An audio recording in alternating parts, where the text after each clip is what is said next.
Uh,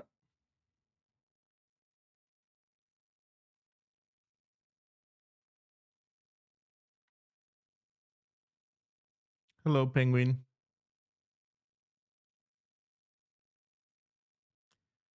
Okay.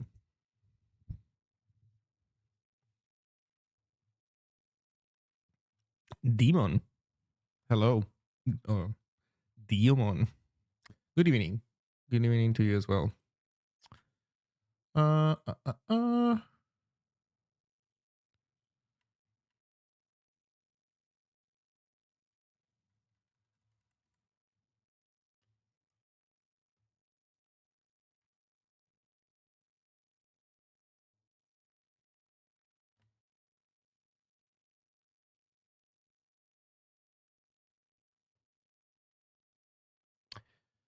Okay.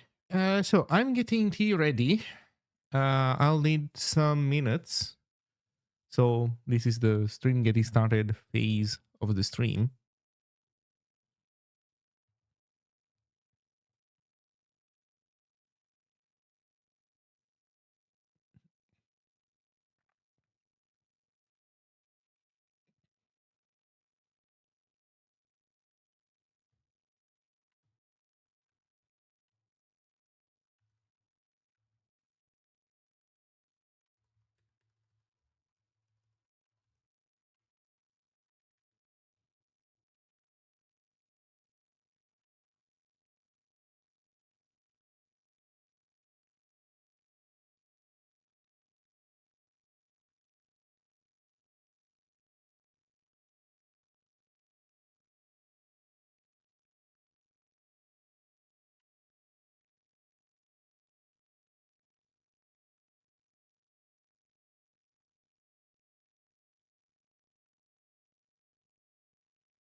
Okay. I'll be right back.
Hello, hello. Hello, Richard. Okay. Do. So, what are we doing today? Well, what we do every single day. We work on something written in Zig, pretty much, or Zig related at one way or another. Um, Also, there's a new Zig day. There's a new Zig day in Italy. So, in Europe, I believe the first country that had two Zig days in it was Germany, with Nuremberg and Braunschweig. Um, and now Italy is following right behind with Milan and Naples. So this is nice. Hello, Naldiref. Hello, Joseph. Hello, hello. I mean, United States has a bunch, but it's a different story. I will try to compare. I wouldn't try to compare the United States to one EU country. Maybe you can try to compare the US as a whole versus the EU as a whole. Even that. In any case, if we want to look at states, they have Los Angeles and San Francisco technically. Although I think that the San Francisco one has only run once, and the organizer is was also having I don't remember if he moved completely, but he like at least partially moved to another state, so it's gonna be harder to get those events running.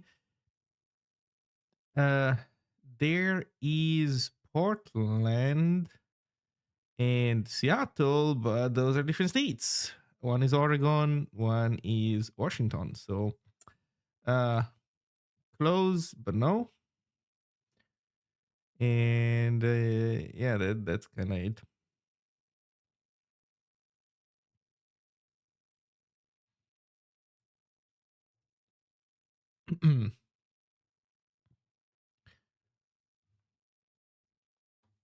Okay, so I'm waiting for my tea to cool down a little bit so I can take a sip, and then we're gonna start.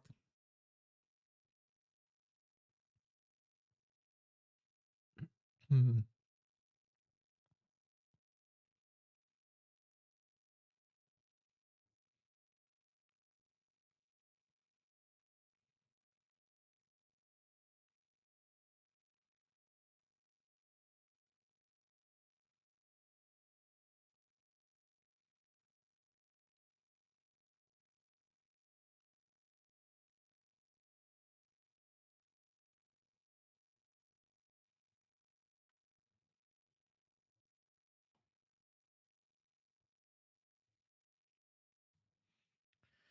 Ah.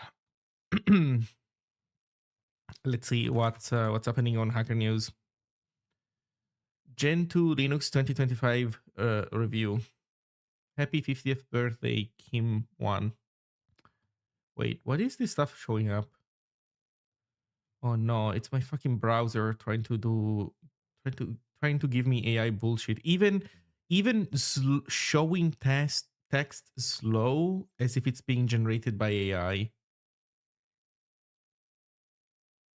Or worse, maybe it is generated by AI. I actually don't even know what's worse.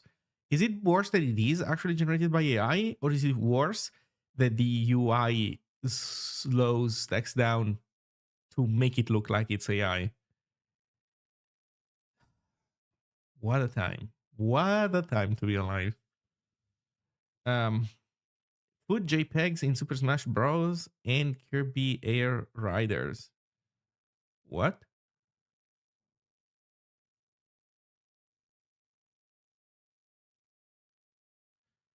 Flat billboarded images of food. Burgers. There's burgers? There's food in Super Smash Bros. I've never played that game, so interesting. STD, wait, C++, STD move doesn't move anything. A deep dive into value categories. Uh, the problem when optimization makes things slower. Hmm.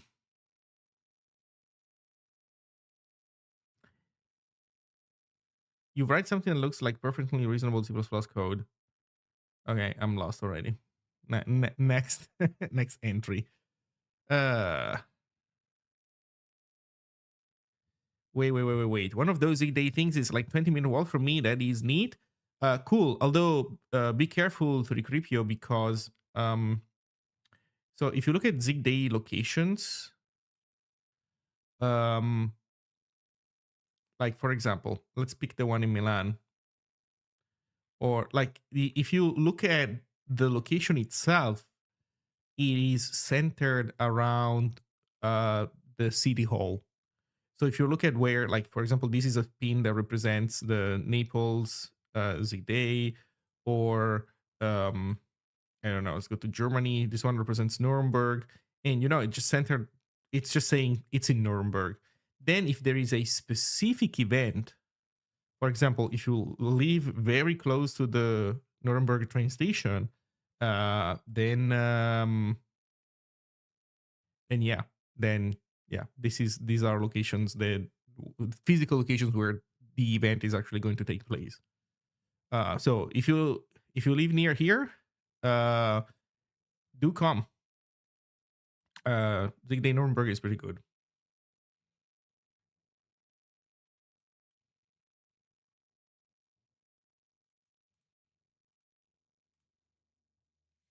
Anyway,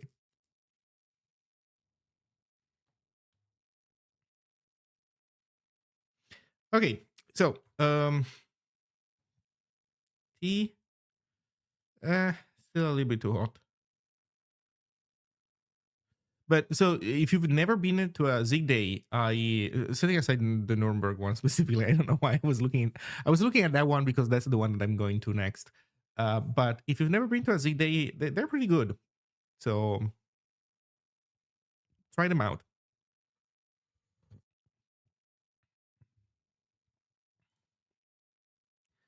Think of Pavlov. I dumped Windows 11. Wait, I dumped Windows 11 for Linux, and you should too.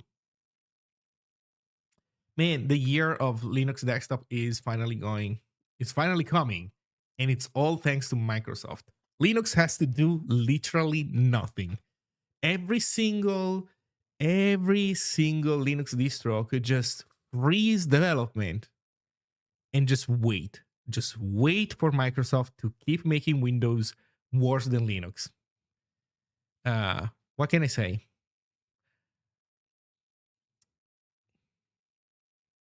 Isn't Germany known for their bad train service?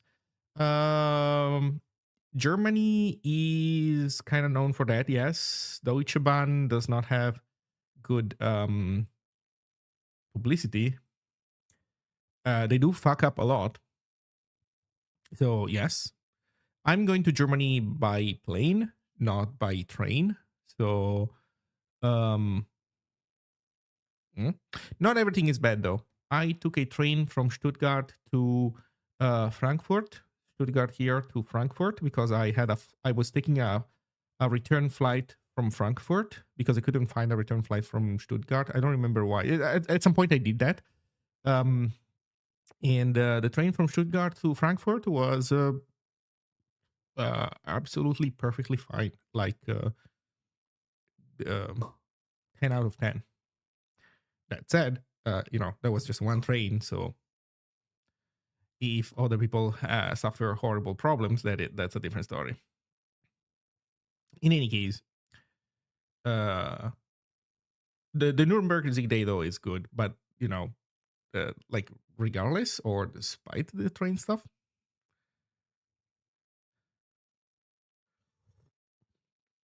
Yeah, when we did what was it? We did Zig Day Munich. There were a lot of people that arrived late and had in train issues in general. So if I had to guess, what happens around here in Italy, where I live, is that you have certain lines that are particularly susceptible to issues because maybe they have They run older trains while another line is running newer trains. They have train stations that suck, that tend to have problems very often. There might be also other things that you just don't know about as a civilian. But so where I live, there are like 3 train lines that go to Milan. One goes from Switzerland to Milan, and it's the fast line, and it's almost always perfect. There's another one that goes to the western side of Milan, Garibaldi, and that one is also good. It's not as fast, but it's still good. And then there's the last one, which goes to the east side of Milan, Lambrate, and that one is always delayed, canceled, um, stops in the middle of nowhere for no reason, and then you have to wait in there. And so that one is the one that has issues around here. So, well, I don't know. That being said, like if you ask me, are trains in northern Italy particularly good? I wouldn't say so. There are things that you can trust, but there are things that you cannot trust as much. Waiting for the San Francisco one to pop up? You mean train line? Or you mean Zig Day? If you mean Zig Day, I mean it might, but my recommendation is this: if you're excited about Zig Days and you get a chance to do that, try going to the Portland one, because the Portland one has Andrew in it. So like you get the opportunity to also meet with Andrew. Wait, they didn't post pictures? I thought they did.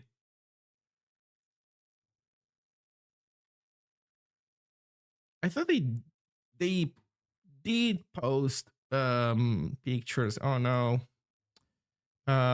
Did Seattle post pictures? I think they did. Yeah, they did. Okay, so some of them also have pictures. Christoph, how does Z compile to any target? Does it ship linker and libc for all targets?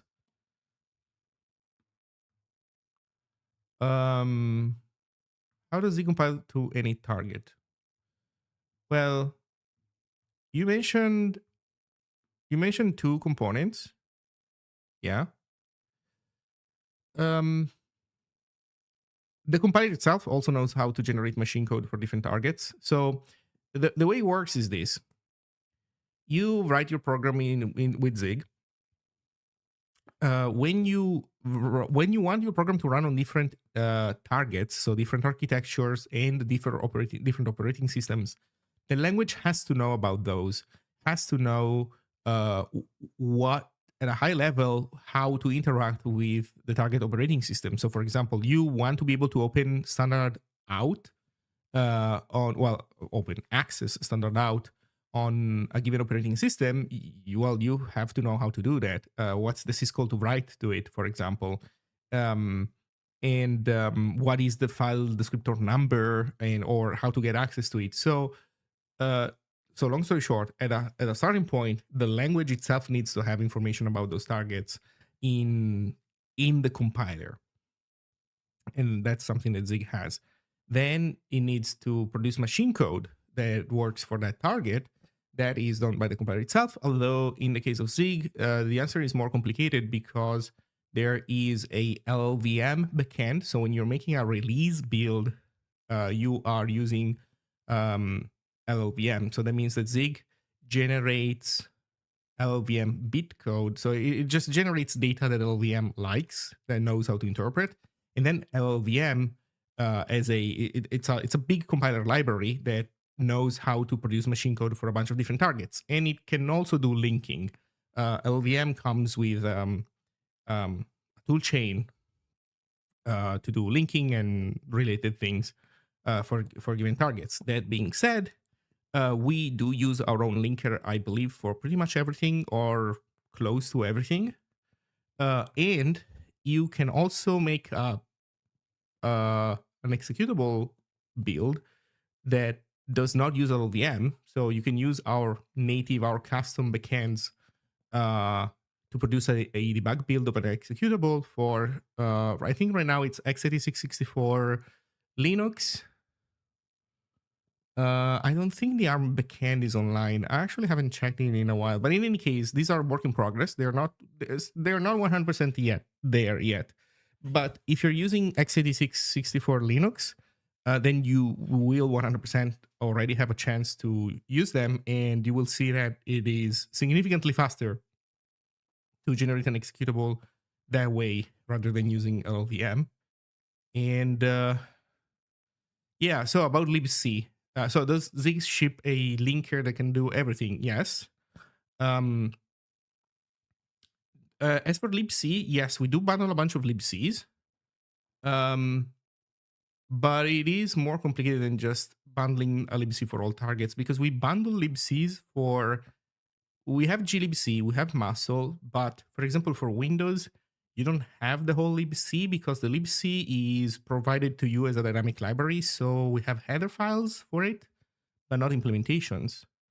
But also, if you're making a Zig program, so if you're not making a Zig plus C dependencies, just a pure Zig program, then there is not going to be a dependency on libc unless the platform requires you to.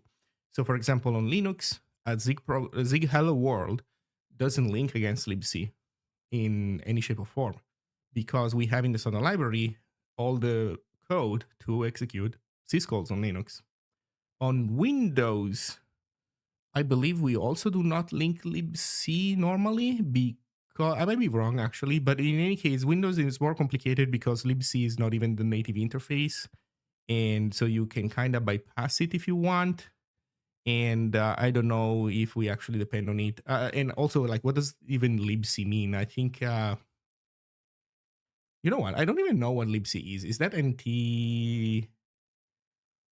I don't know which DLL corresponds to libc, basically. In any case, if your program has C code, then yes, we do link libc also on Windows. Otherwise, we don't. On macOS, we always link libc. NTDLL is the libc. I see. On macOS, we always link libc because it doesn't matter what you're doing, you have to. Period.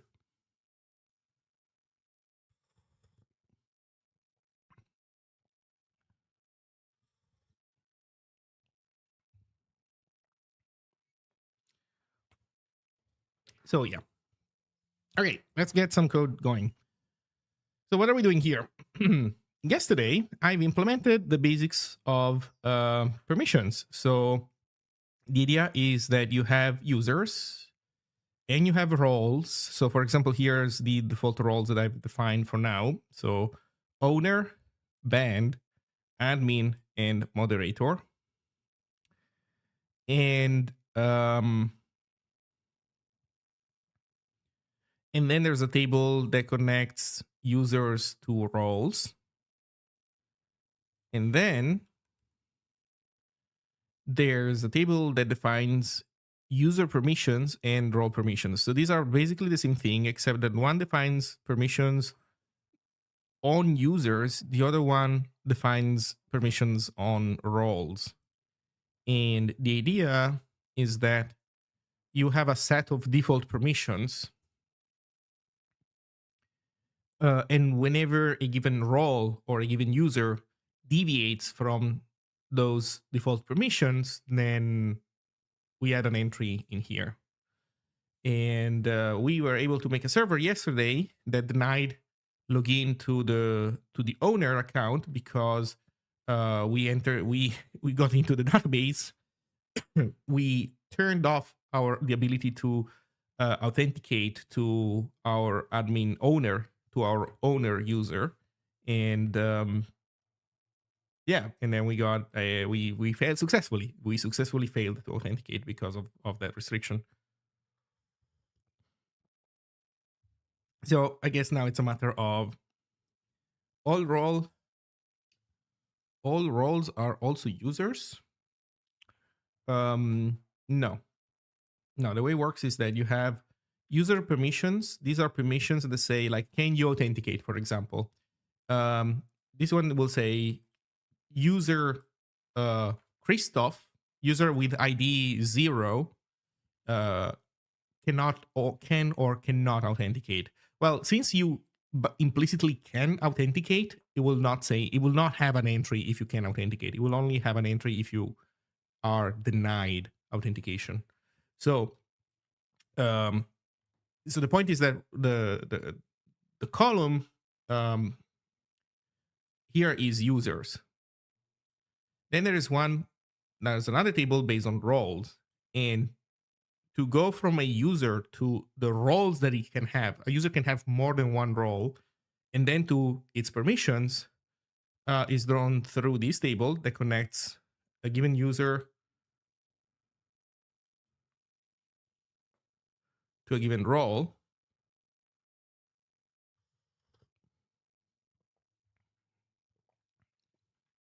And so the query is just more complicated to do this other one. And we put this thing in here, I think. By the way, this code is not perfect. These are not necessarily the final semantics, but it's just to get something going.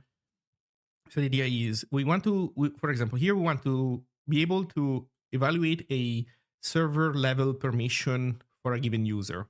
And these permissions are, can they authenticate? Can they access admin? This function is used in here to validate if a user that has authenticated correctly, we want to know. So after we've checked that their username and passwords match, we want to check if they have permission to authenticate. So we look up the authenticate permission for this user, and that runs this query. And this query is basically, first we run this one, then we run this one, and ideally, basically, we stop as soon as we see something that denies us that permission.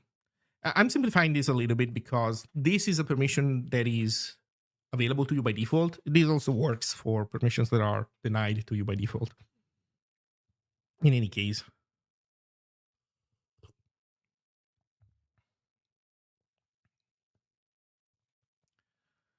So that is the idea.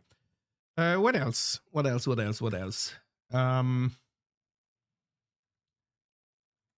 I mean, this is what we implemented. So what do we want to work on next? We could do some more permission work.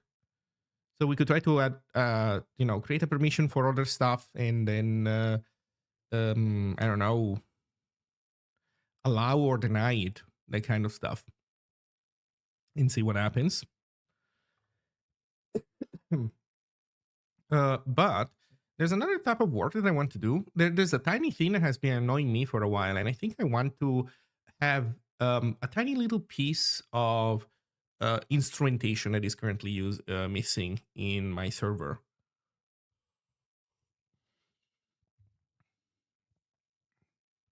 So here's how it works.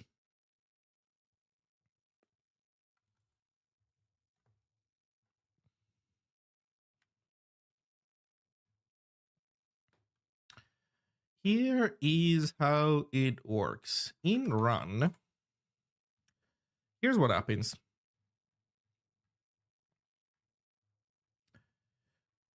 In main, we run TCP accept. And TCP accept keeps accepting connections. So let's take a look at how this works. We have a hash map of IP addresses and rate limiters. Or rather, sorry, a hash map where the IP addresses are the keys and rate limiters are the values. And the idea is that for every IP that we know of, we keep around a rate limiter, and whenever they try to connect, we basically check that they don't try to connect too much. For example, they have like a limited amount of reconnecting that they can do.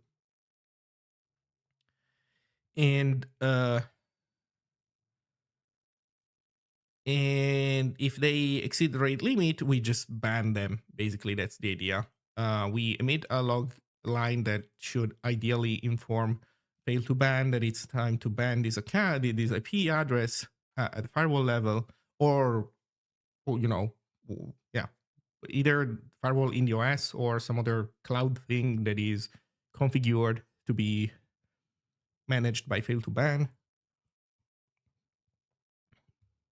Even better. In any case, so if everything goes well, we spawn a client manager, and the client manager is a long-lived thing that deals with this individual connection. So this will stay alive as long as the connection stays alive. So here's the problem. The problem is, actually, this log line is disgusting. Let's fix it because I got a better system. To do this.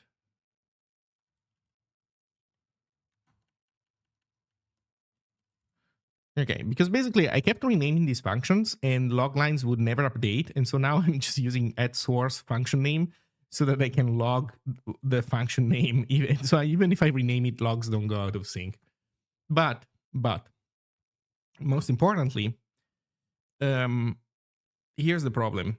This thing is gonna do logging, but it's gonna do logging in a way that doesn't tell you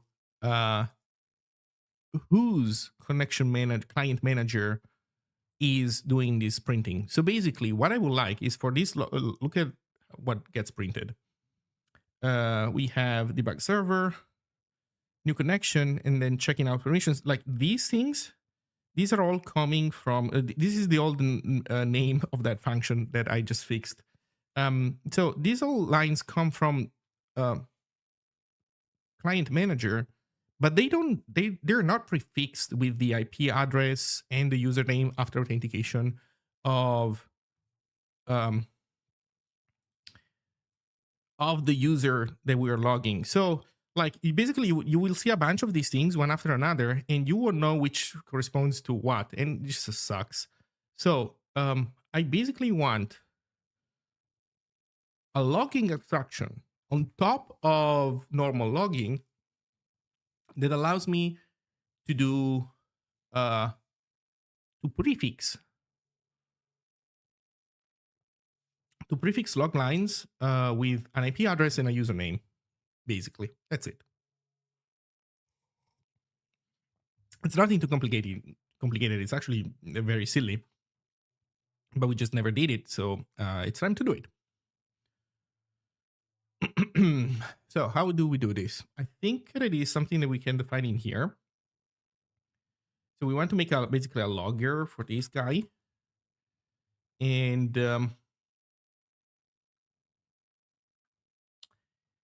I'm starting to think that we want this log to have a different name.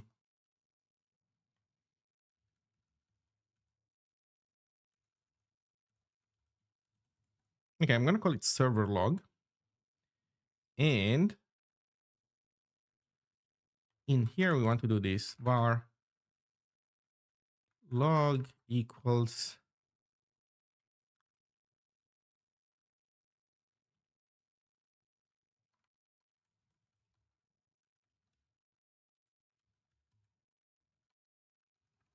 init, I guess. And then we can give it an IP address. Somehow we need to fish an IP address from inside the stream. What is it? Stream socket address.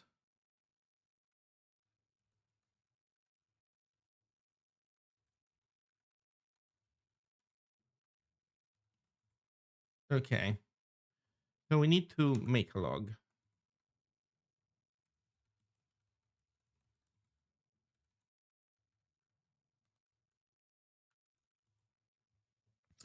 How has Flow been to you so far? Flow is fine. I have fetched the new auto-completion stuff, and I think it needs a little bit of work because it's a bit annoying. I'm keeping it around for now, but it works in ways that are, in my opinion, problematic. Tiny things that need to be fine-tuned. Nothing crazy, but yeah. So this is std. Is this io.net dot um, IP address, and then user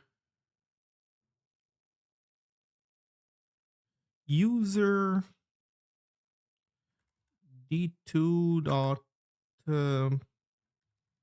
user dot id. Do we do it like this?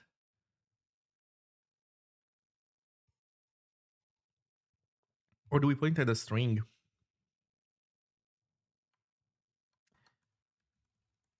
Let's make it a string for now. And maybe let's make it optional. Yeah, optional. Okay, so how does this work?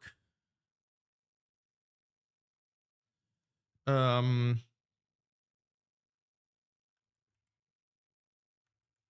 so there's an init that returns a log.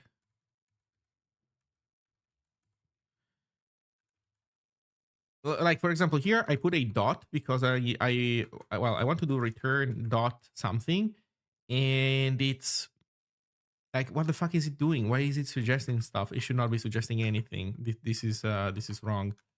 I just want to do this. So that part, eh.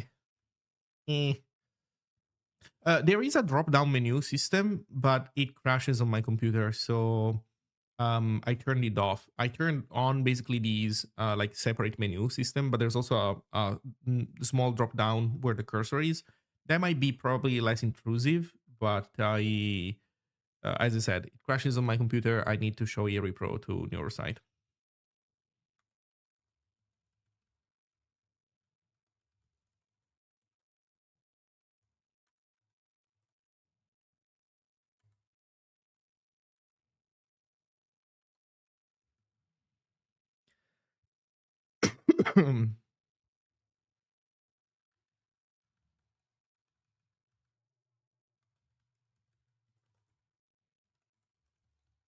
Okay, so it has debug,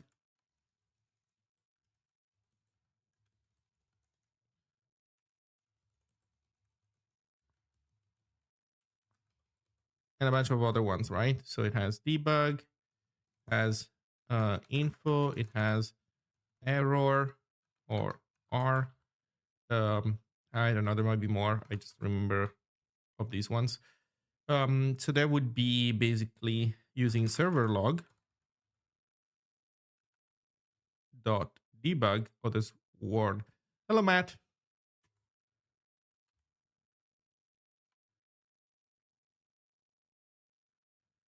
Debug. Oh. Uh-oh. Uh-oh. Time to see if we can do this.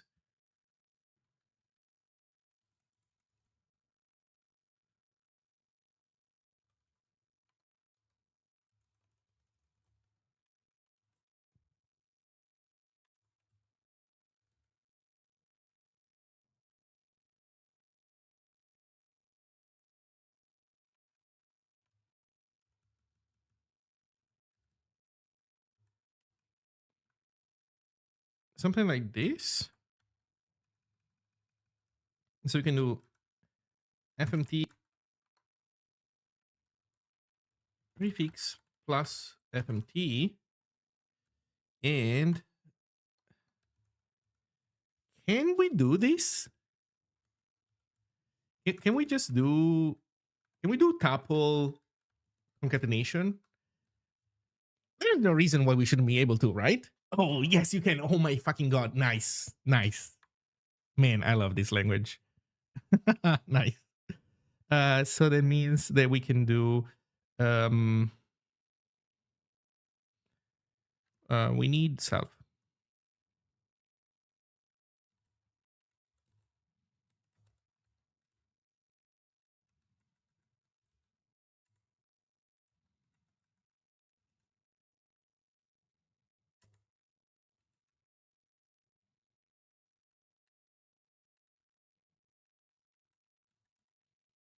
Okay.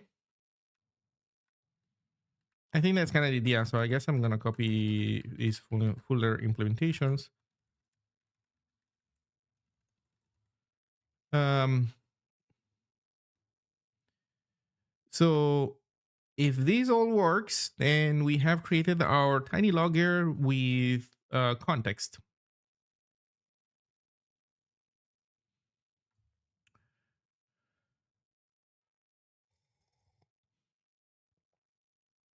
Yes, of course. You're right. Info R. Okay. I mean, I guess we can try it. Just straight up try it out now. So we do log blah blah blah. And actually we do it up here even before the defer.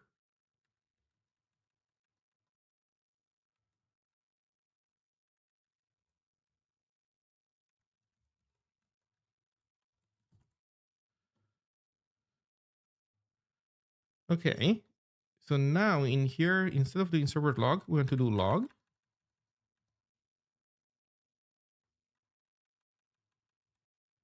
And and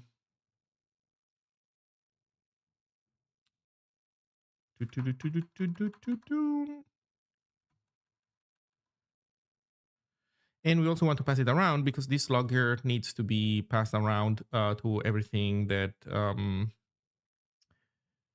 wherever we call stuff. For example, authenticate request here uses a server log, and I don't think it should. So let's do it here. Client, reader.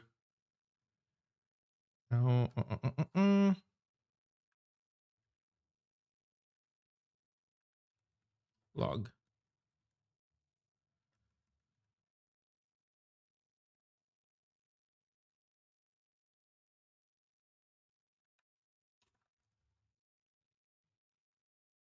Actually, you know what? This one wants a pointer and he doesn't even want it const.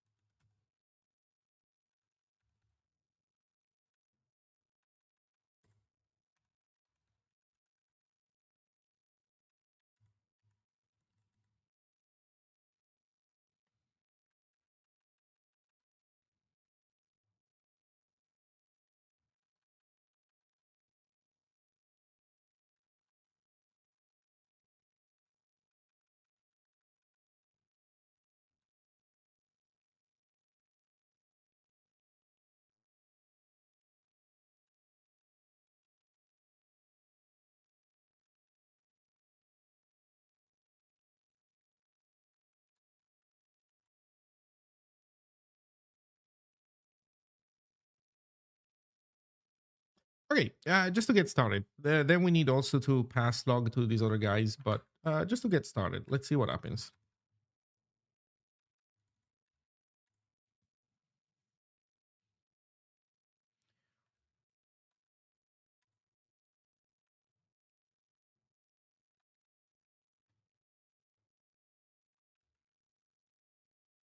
There we go.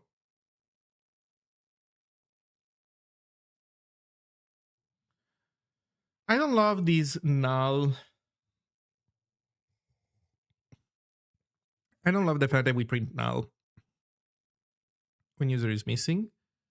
We can probably do better, but yeah. Do DB queries use stdio?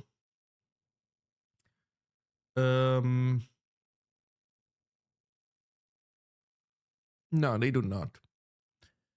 It's more complicated than that because it's SQLite. So it's the database is in process. It does access a file on disk, so there is obviously I actually IO involved. But you know, it's a little bit different than using a Redis client or a Postgres client. That being said, there is on top of that, right now I'm using io.threaded, so it's fine. But if I switch to green threads, there are um, some SQLite functions that you can override to implement to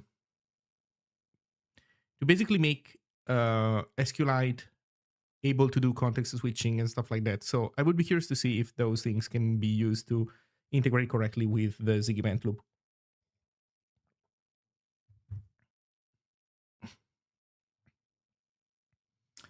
In any case, we're succeeding.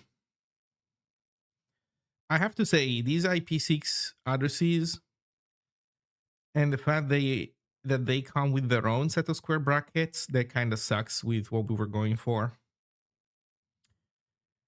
Eh.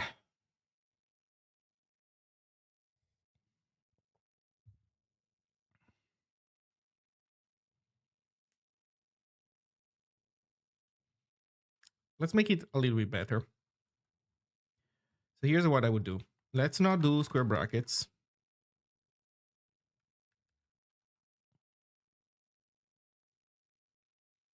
Let's do slash maybe.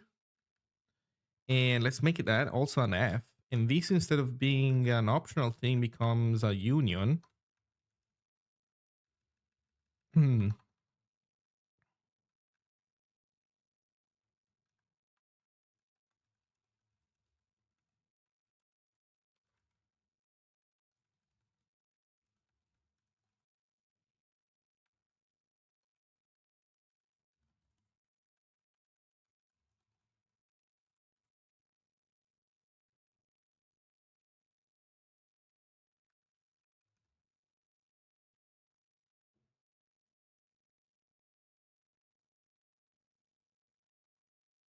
Now that I think about it, it could even be just a single F and we do it ourselves. Nah, I think it's fine.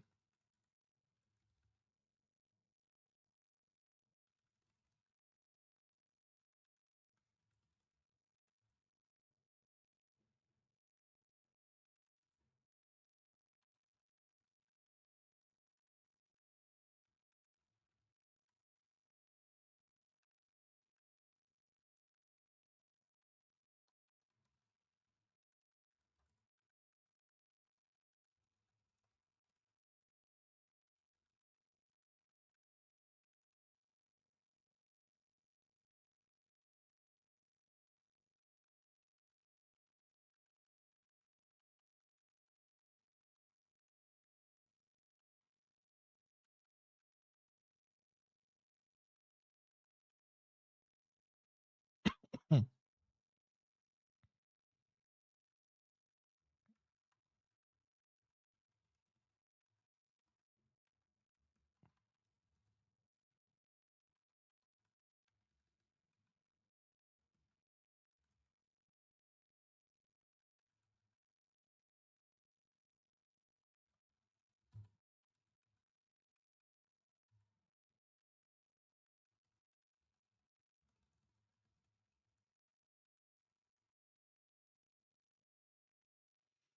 Something like this.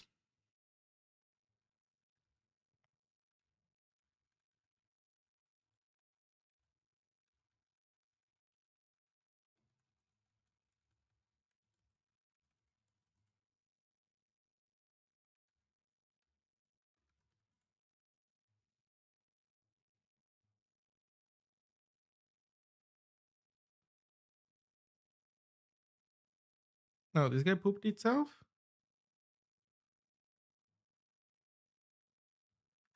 Oh, right, because we have the authentication error. That's why it poops itself. Let's see. IP address, blah, blah, blah. Nothing. Otherwise, slash admin. Yeah, I'll take it. There is an extra space that it's not necessary. So we don't even need to do anything in the other switch case.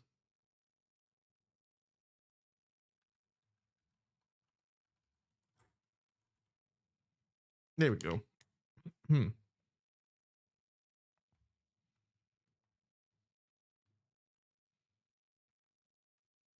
I would say this is good logging.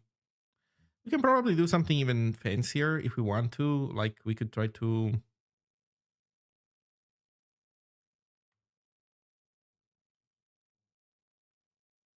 like simulate what's going on in here, but this is already pretty good in my opinion.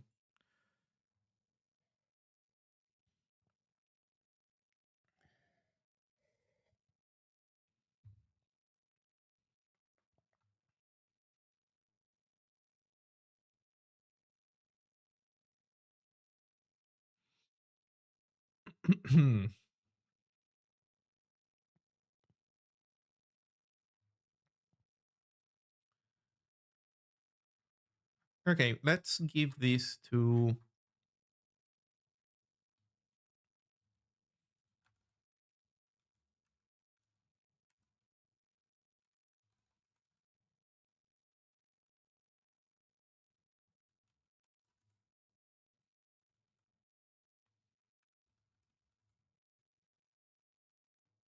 Hmm.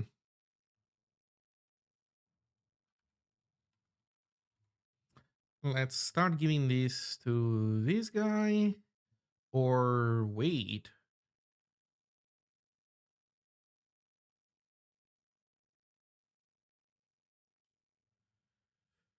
Um. Wait a second. Oh, maybe we should be calling log on client. Maybe the client instance should have log. That would make sense, wouldn't it? That would make sense.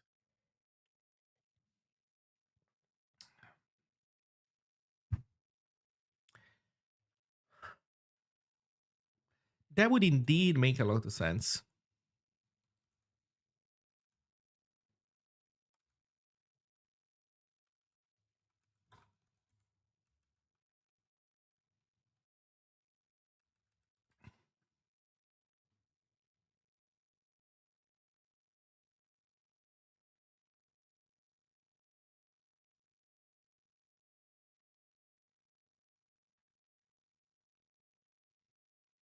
That would indeed make a lot of sense. How does that work then?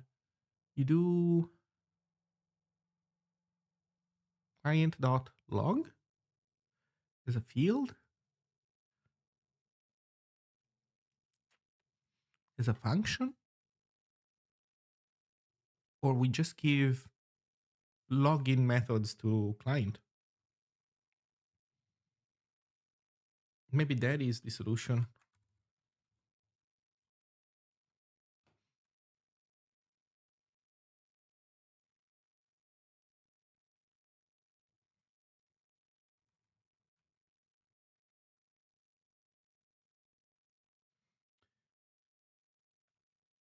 Hmm.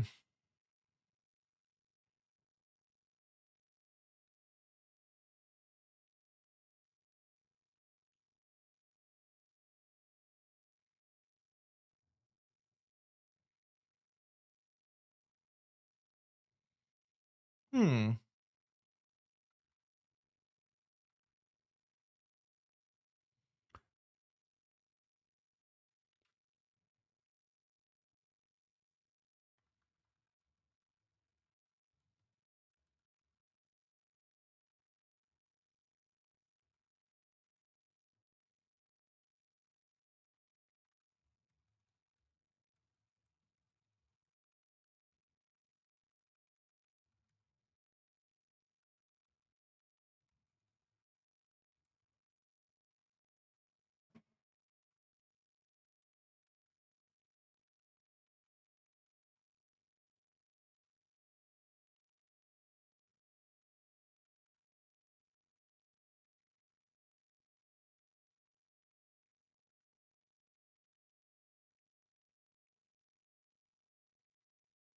TCP stream.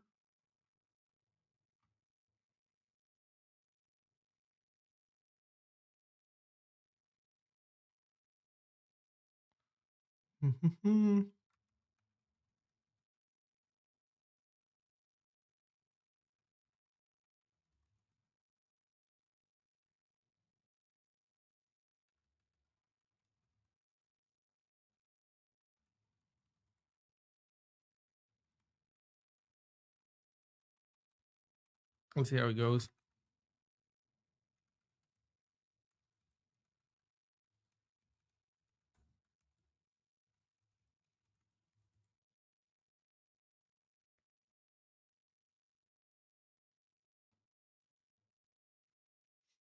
Expected EOF found something else. What?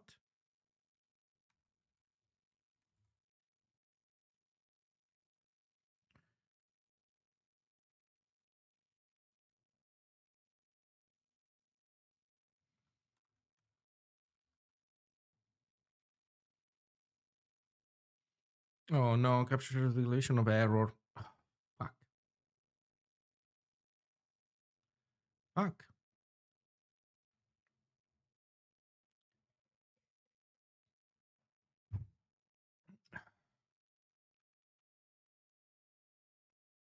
Yeah, just E.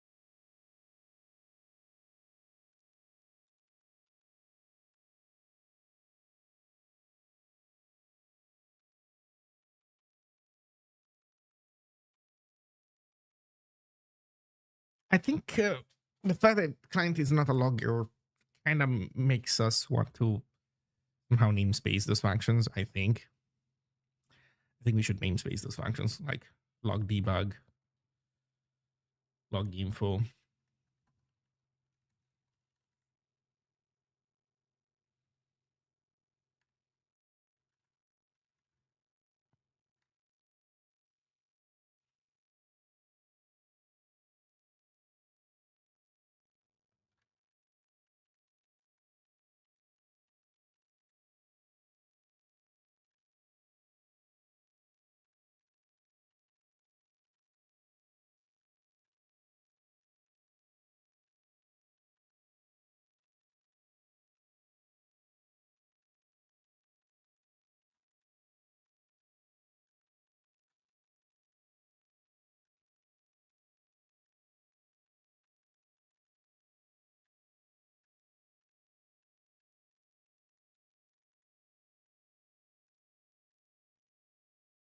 Invalid from a string T.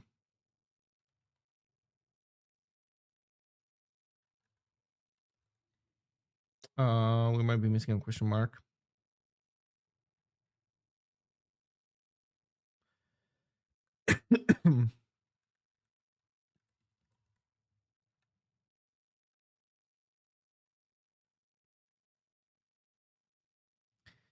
Invalid format string for type T function blah blah blah. S for type U32. We need traces.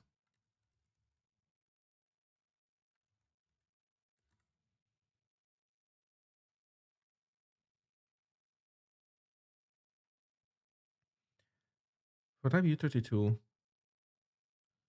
Runtime manager 186.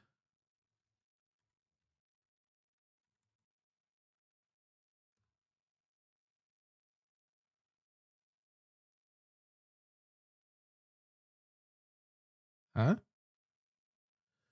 So if this is a problematic line,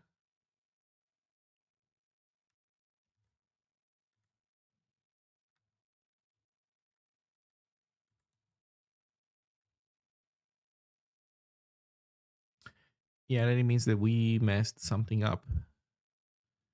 So client TCP, there is an IP address indeed, and that should be fine.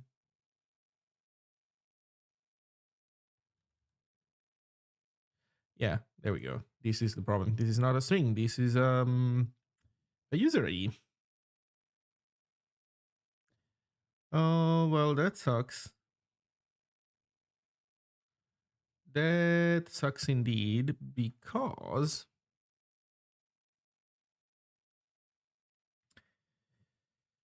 that sucks indeed. I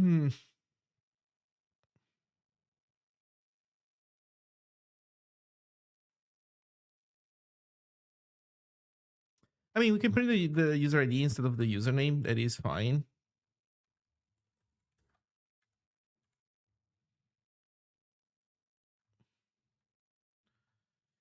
Invalid format string T for type function. You were talking about SQLite earlier. Looking at the SQLite source, the RS stuff is nicely abstracted. You only need to implement 11 functions, and I believe they should let you interrupt seamlessly with std.io.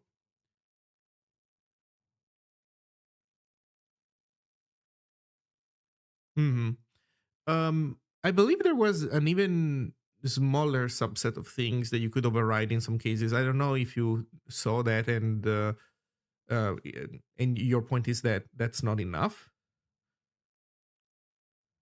But in any case, yeah, I do think there is I do remember that like this is a use case that SQLite is meant to support. So yeah, I think it either way it should be good. But we need evented before we can do that, right? So ouch. So where did I put value from string T in authenticate request?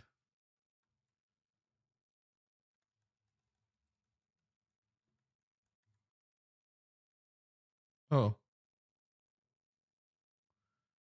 oh, oh. Okay, okay. Yeah. You know what? I'm convinced. I think we need to rename this stuff.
Okay, perfect. So now we can rerun the server.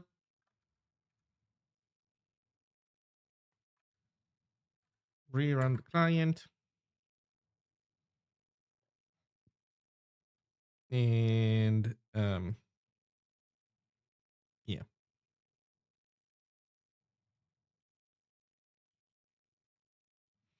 Okay, let's fix the database so we can log back again.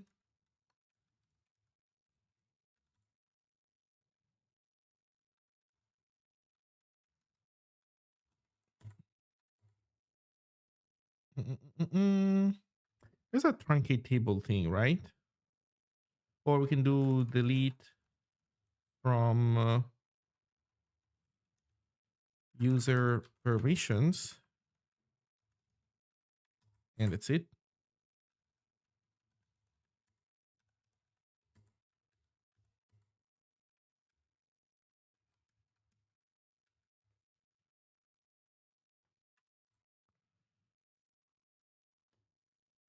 Yay, success. So what does that look like? Looks like null, and then ID 0. Okay, that works. I mean, it's not a big change, but it's good to have.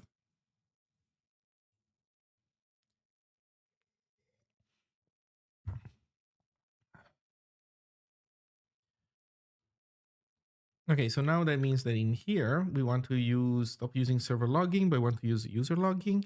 Although I am kind of thinking that instead of putting this stuff directly on client, it might be better to pull a log from client.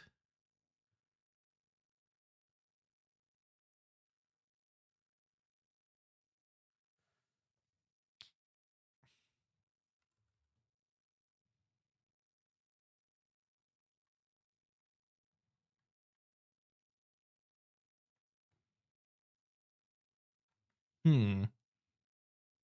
Yeah, you know what? I kind of want to go back to what I already had, in a sense. uh,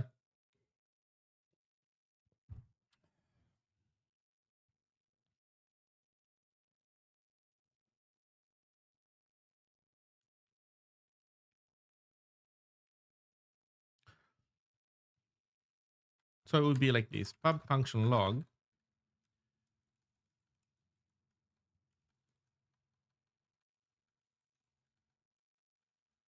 turns a log, or it's a client log.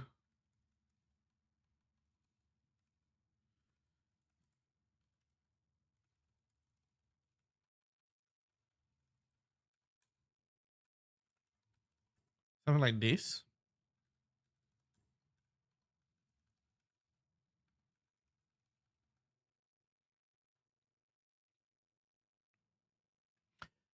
Yeah, I'm using the ones from Carl Seguin. Wait, are you not in the D2 repo? I'll add you to the D2 repo. No, wait, you should be in. Yeah.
Okay, I think this is reasonable what I'm doing right now. So here we do um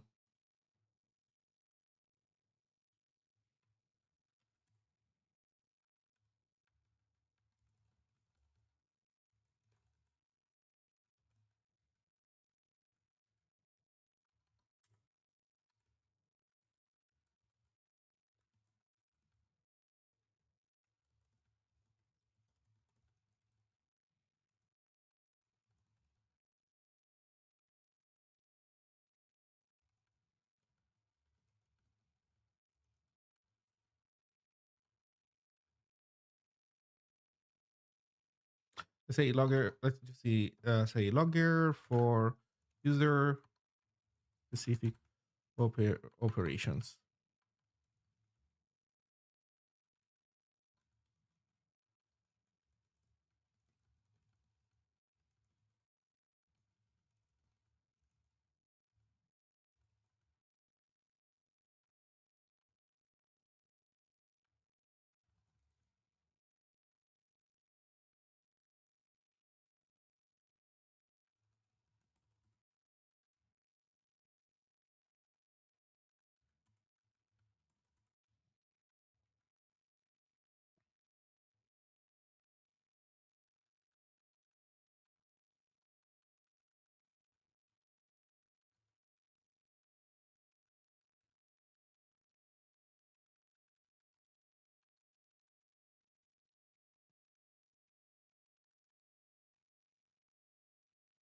Okay.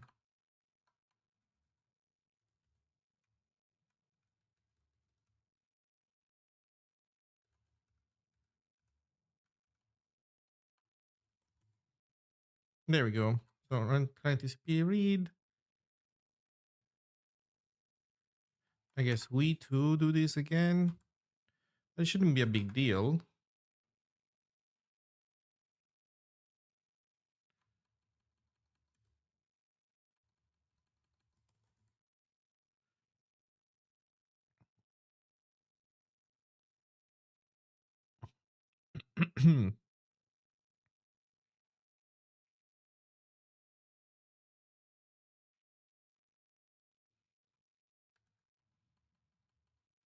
So there we go. We can do log debug, log debug.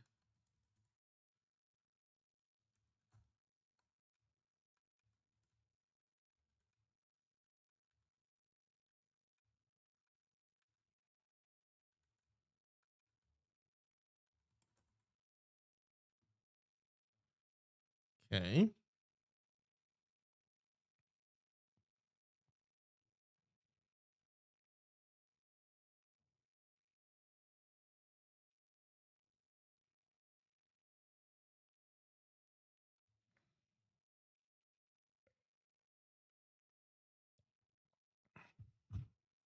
What am I working on? Chat application that is meant to be a Discord alternative. That would be the idea.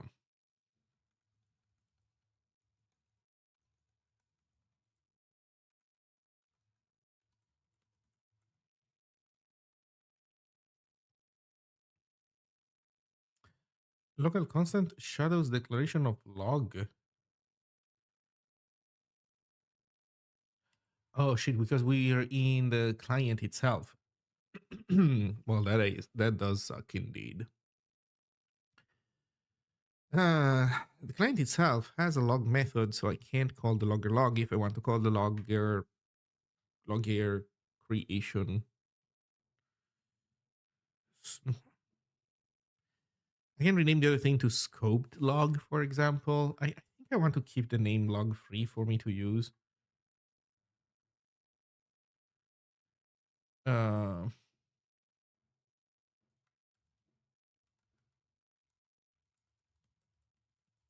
there we go. Scoped log.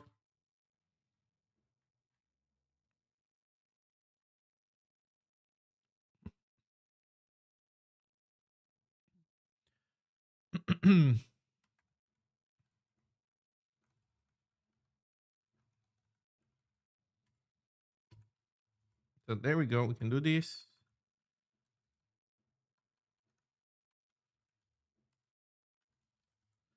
So we can do log.debug.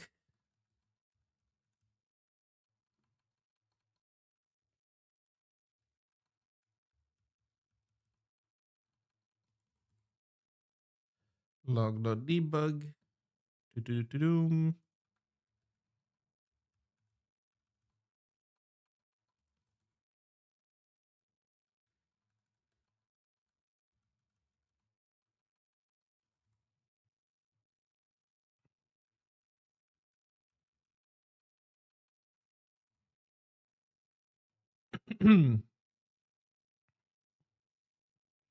Okay. So this is good. Let's see. This one. Call join request. So const log equals client dot scope log. Create one in here. Do-do-do-do-doom.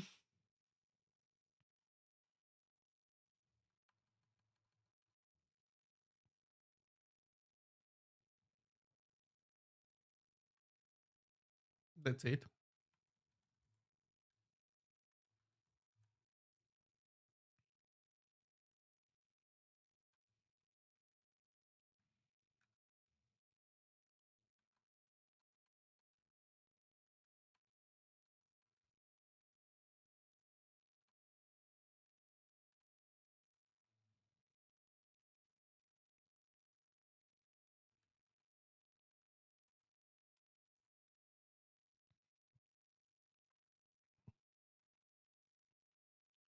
Okay.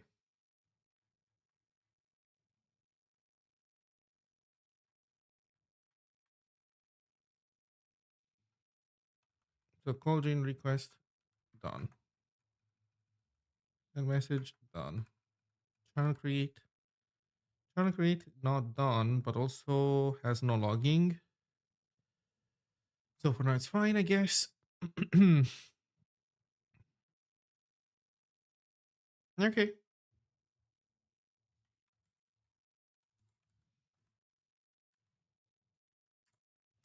Is this on Codeberg? Not yet. You'll have to be a little bit more patient. It's coming, but it's not there yet.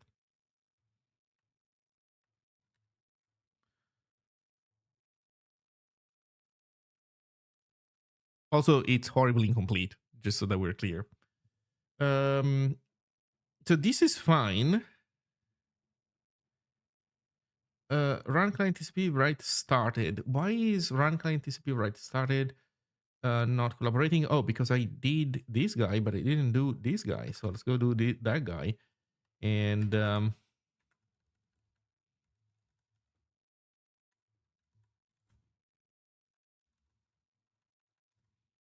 there we go.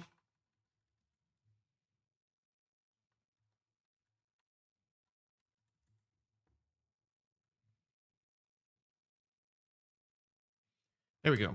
Okay.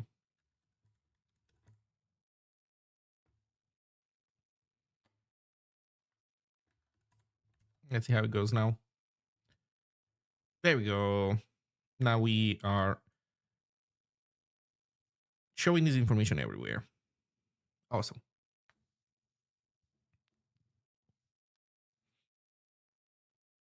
Hmm.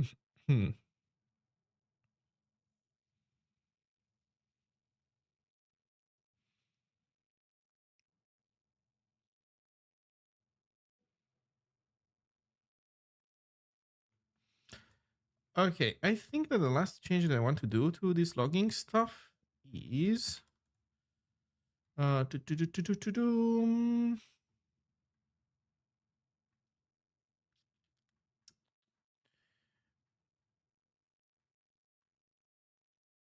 is in here. I think we want to do this. I think this is good. Okay, I think we have reached our final form. Hello, I want to switch career at 24 to backend developer. Is that a good choice in your opinion? Where do you want to switch career from what? What were you doing before? Also, 24, you are pretty young. So, in general, whatever career change you want to make, you can make. Like, age is not a problem for you yet, I think. Um, so that's good, I guess.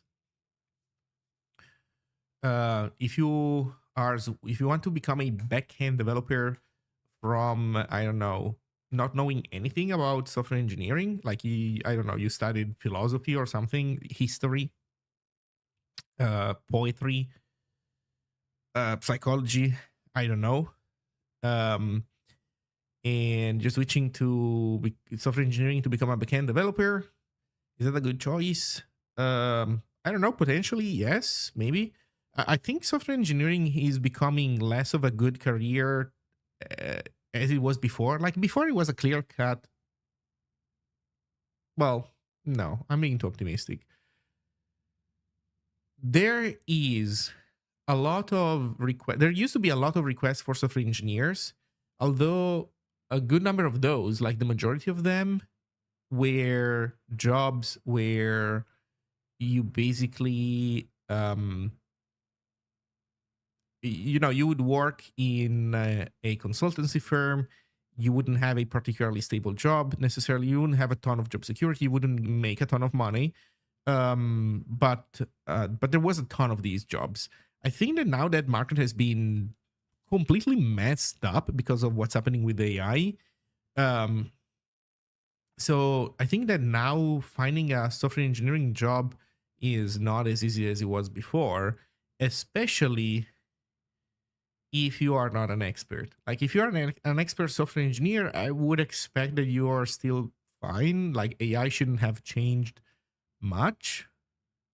If you are an expert at some specific thing, if you are getting started or you're not, let's say, a specialist, uh, it's getting weird. It's getting real weird. So I guess the question is, what are you switching from? That really is, I think, the crux of the question.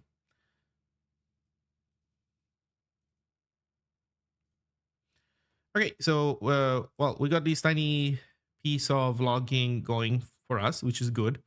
Now our logs suck a little bit less.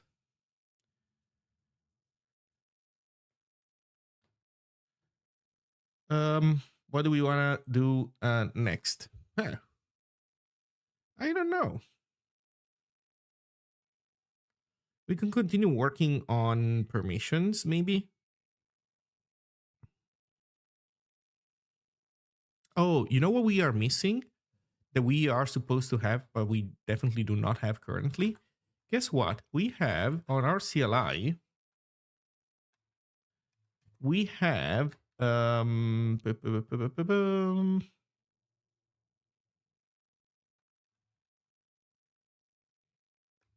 so if we look at server main, we can, this is what we claim we can, you can manage through this CLI. You can manage a server, users, a messages, you can manage roles. But look, if we go into roles, it's a complete to do. Maybe that is what we should implement. We should implement the ability to look at roles. Um,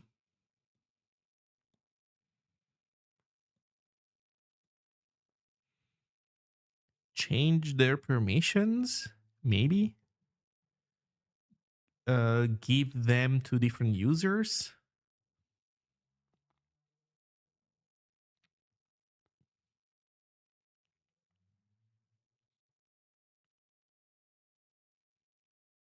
Hmm.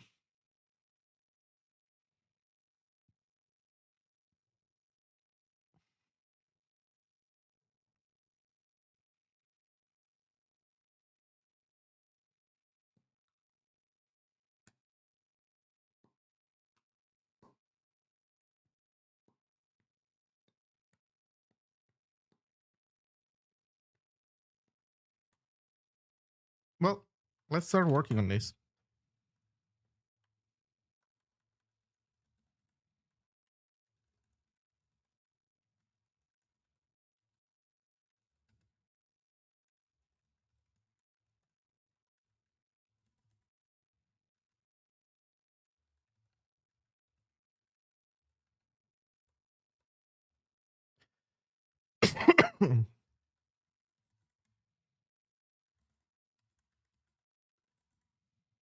Okay, what do we have here?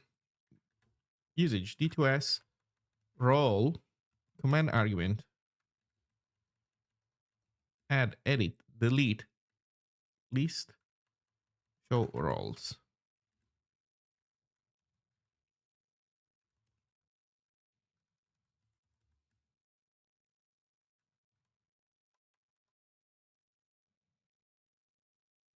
Add a new role.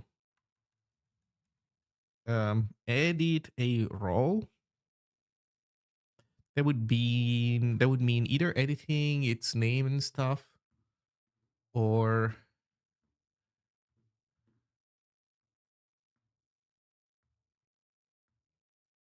hmm.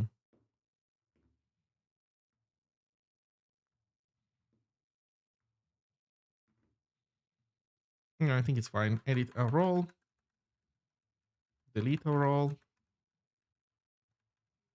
list roles, show a role, help. Use the to role command, blah, blah, blah. This seems fine.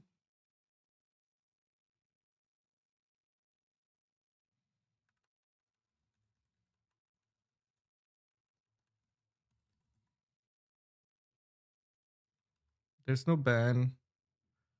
There's no ban. Okay.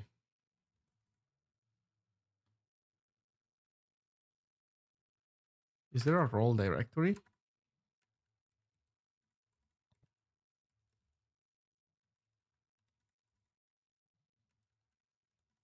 Yeah. There's delete and put.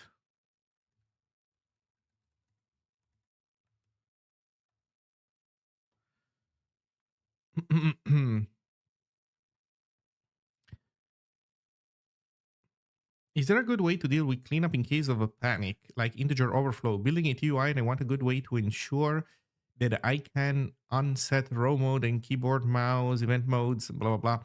Is the only way to set up some global variables and define my own panic handler. I believe that yes, defining your own panic handler is how you guarantee cleanup. If you want to look at previous art for inspiration, take a look at what libxv, sorry, no, libvaxis does by Rocco Rager. This one.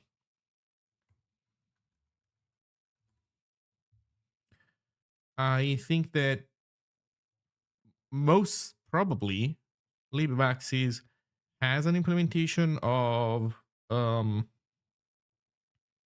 of panic handlers that do clean up. Actually, I would assume that they tell you to set them up.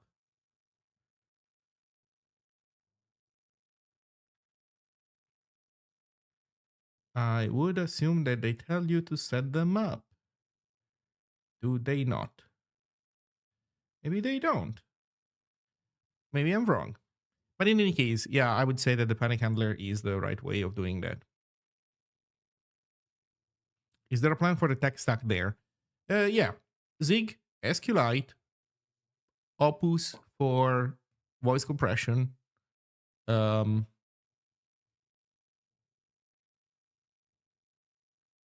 that's mostly it for now. We'll need to have some kind of way of sending out emails. I mean, I'm sure that as we go forward, there will be more stuff to look into. But the idea is that the core of the program should be simple. So SQLite as the database, and that is kind of it.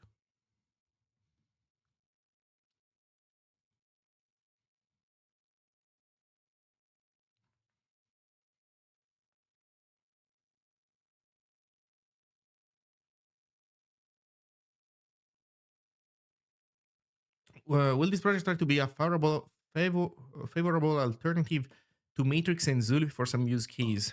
Yeah. The idea is something that kind of has the feel of Discord, not for gamers, but for software developers. You know, if you want to look at a persona that is meant to be the core audience. I was wondering if you were going for screen sharing as well. Yes, we want to do screen sharing, but if your question is then like what dependency to use for that, the answer is no dependency. The answer is to interact with the OS directly. Um,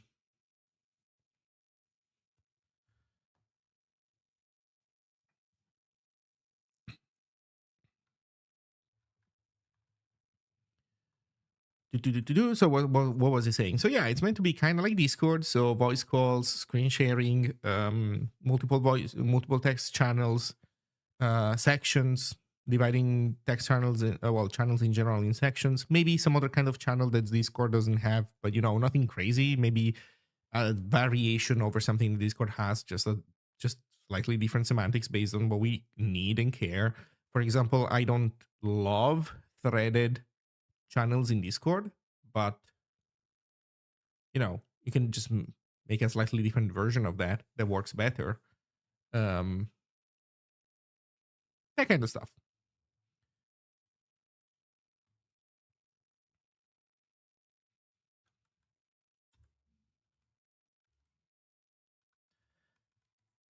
Okay, let's look at user add. User add. Let's go to role add. Paste it in here. So role add, require arguments, optional arguments, add a new role. Required arguments, name.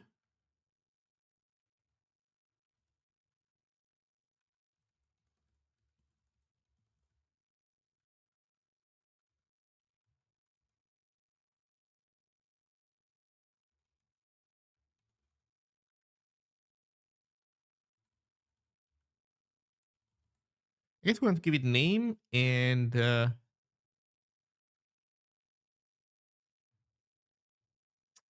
it's visible or not.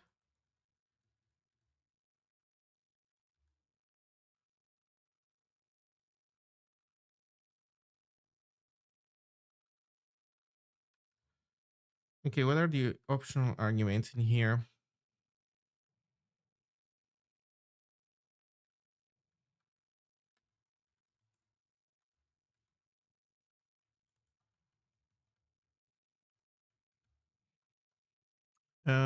So when we make a role,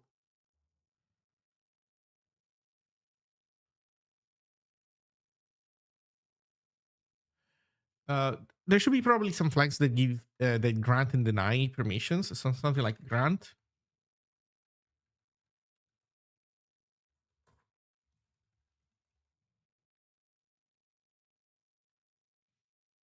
explicitly grant permission.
Grant and deny both in role add and role modify.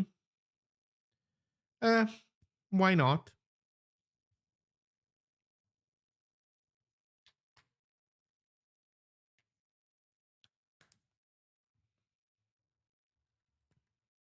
So grant a permission to this role, deny a permission to this role. There should be a way of listing permissions. We currently don't even have that.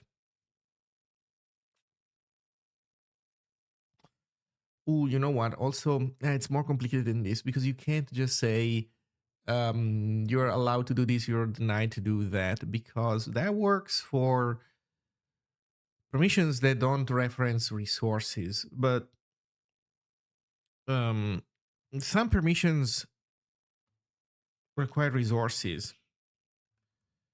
So there should be perm e and then optional it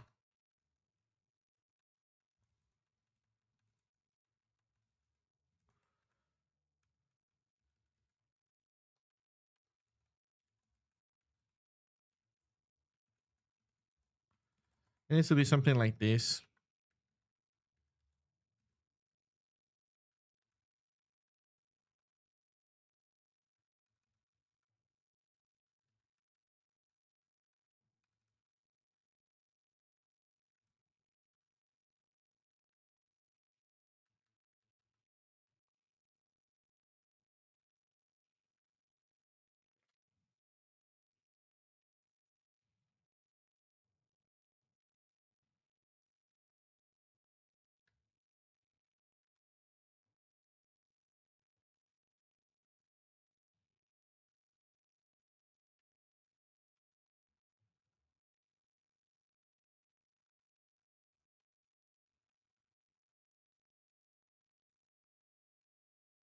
And then we need to say if the permission references a resource, then you need to specify the resource. But how do you specify the resource? By ID, I guess.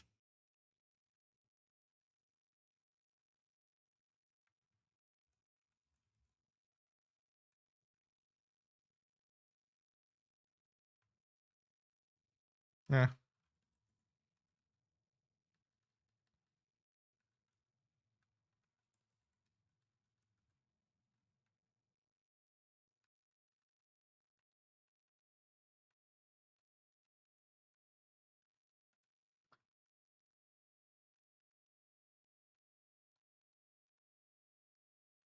Yes, with this we can pull everything back in.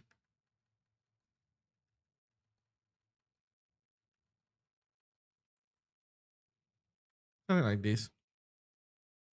I think this is fine.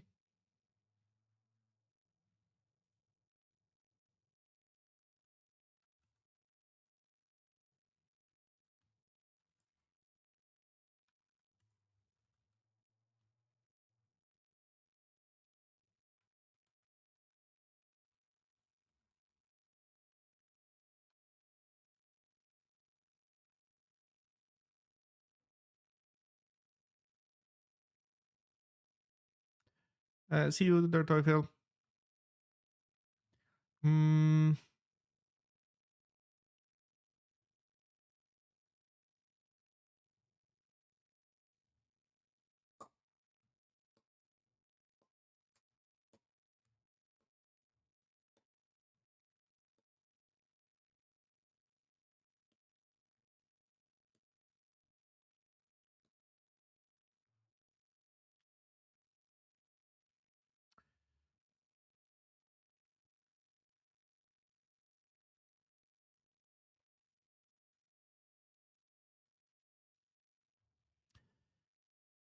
In alternative, there could be a permission command.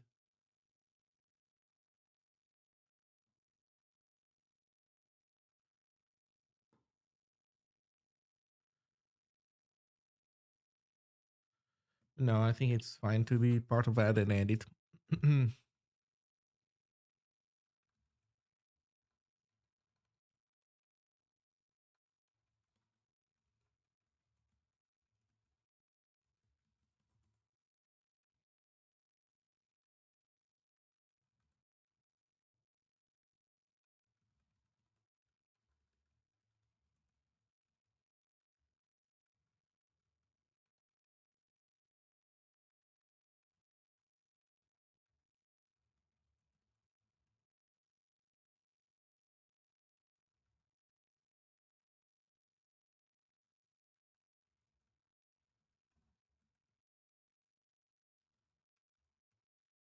Why fatal help as a name? Because it prints the help menu, but it also exits the program.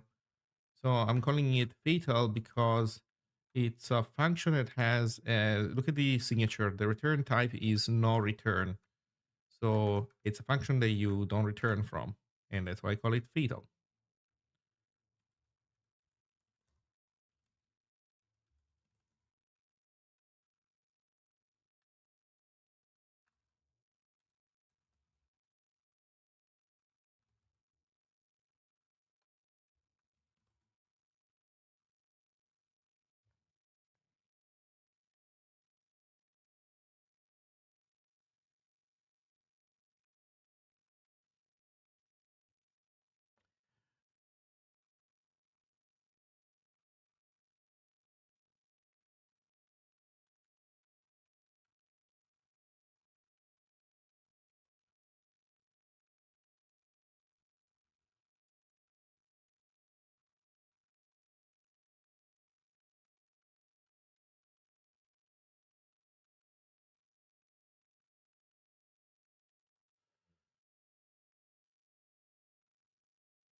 Oh, no.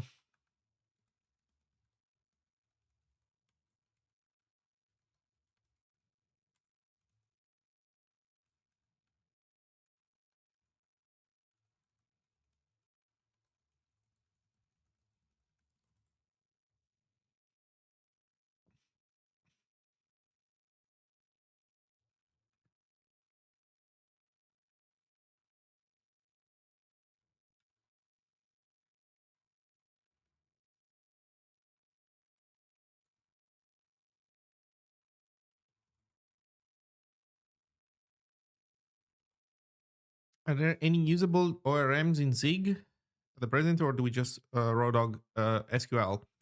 Um, that is a good question. I don't have an answer because I don't use ORMs. So I purposely avoid them. There is a library that does some of what you described called Zig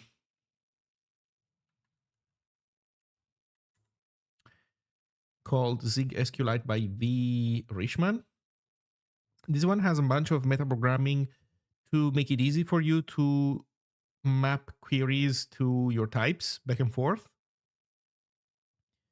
It's not exactly an ORM though, but I would say it's the closest thing to an ORM that I can think of right now. There might be something in JetZig, maybe.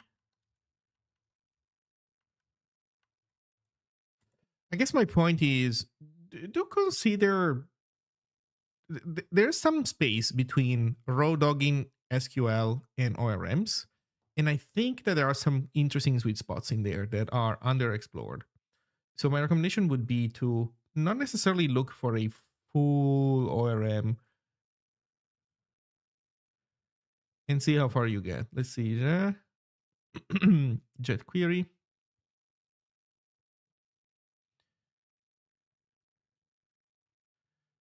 jQuery.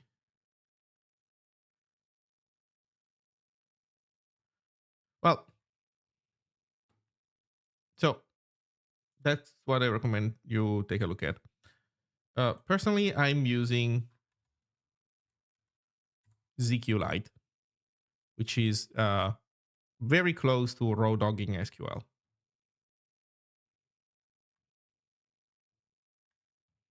Anyway,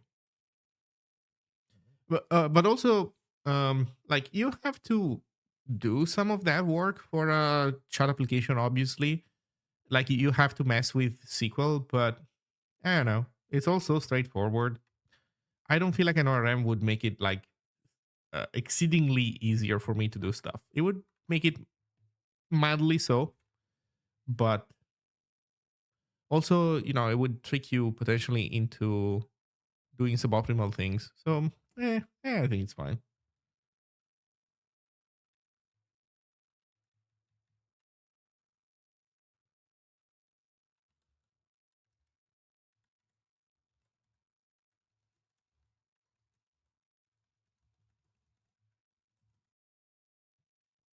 What about cross backend abstractions? Yeah, that is a good point. I'm not doing that. Um, in my case, I'm not attempting to do any cross backend abstraction.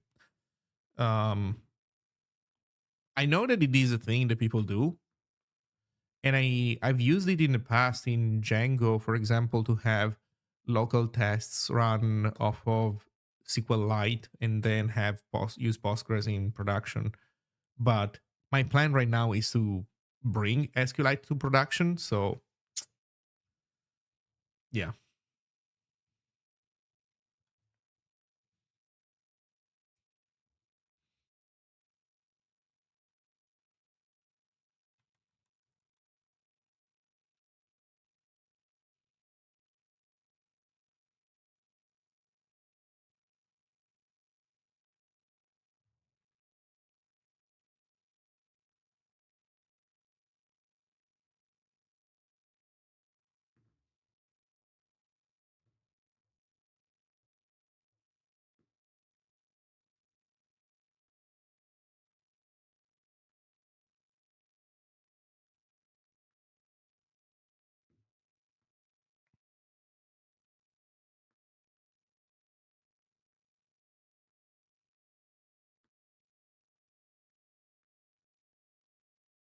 you can just call it permissions.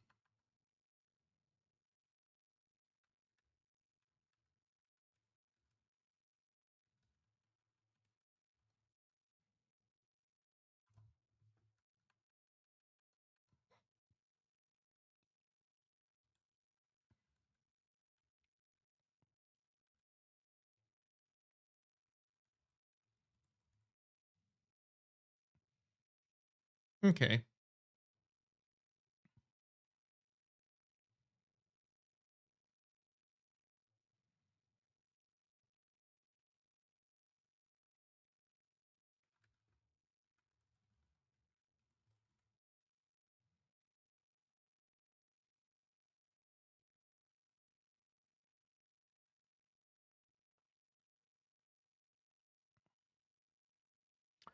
So this seems fine. We were looking at add previously, right? We were looking at the menu for help. Okay, let's start with permissions though.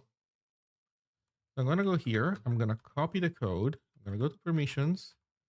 I'm gonna paste it there. But now this is TOS role permissions, and there are no arguments.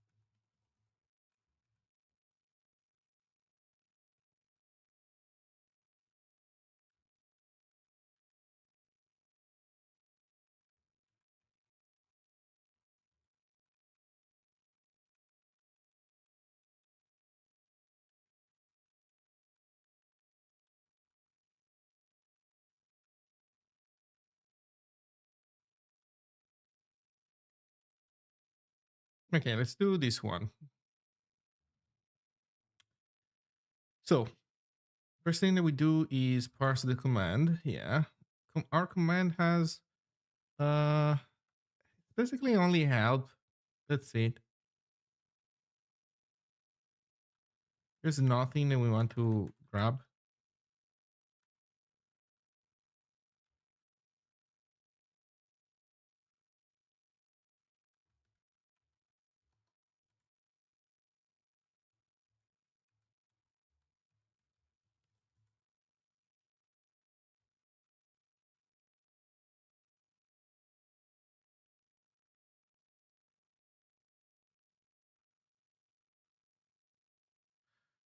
I mean, even saying that it's a command, it's overkill. We don't even have a real command in here. We don't care about the database. We don't care about anything.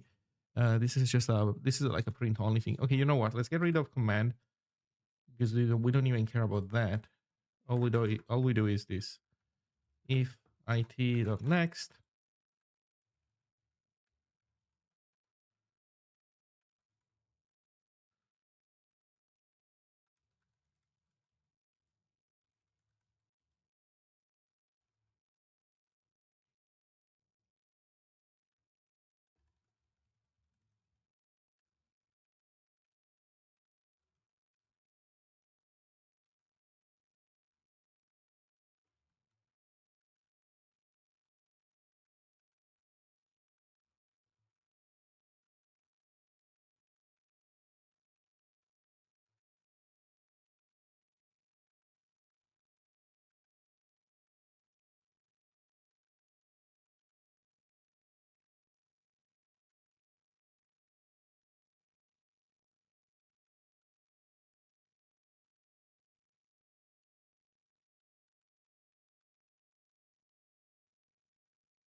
Hmm.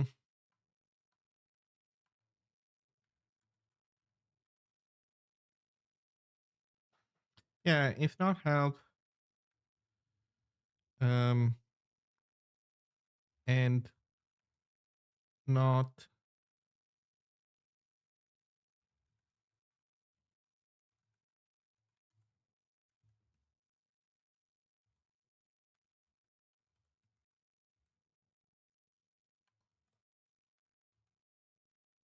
something like this. Is this Helix? It is not. It is Helix mode. I am using Helix keybinds, but the editor is called flow control. I'm using flowcontrol.dev. This guy. It has normal keybinds, Emacs, Vim, Helix. I mean, you can make your own keybinds, but it supports all these styles of editing, and it's the UI. In some ways, it's less mature than Helix. In some others, it's already more mature. I'll show you something that should blow your mind if you ever use this kind of editor. So check this out. Look at my cursor. I'm leaving it here after the on the semicolon of breakpoint, and then I'm scrolling up, and I'm scrolling up, and I'm scrolling up, and then I scroll down, and it's still there. I didn't pull up the cursor. The cursor went off screen. Uh, I'm gonna get to insert mode. I'm gonna scroll up, and now I'm gonna type, and it types down here. It scrolls the view to bring the cursor back into view, and then it types there. Go do that with Helix or Vim. Let me know how it goes.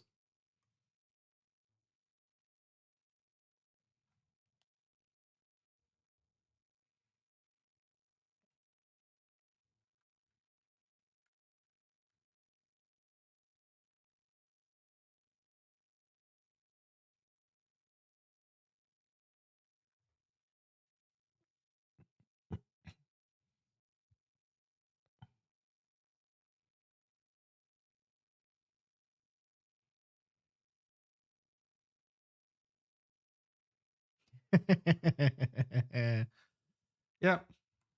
So this is something that this editor does.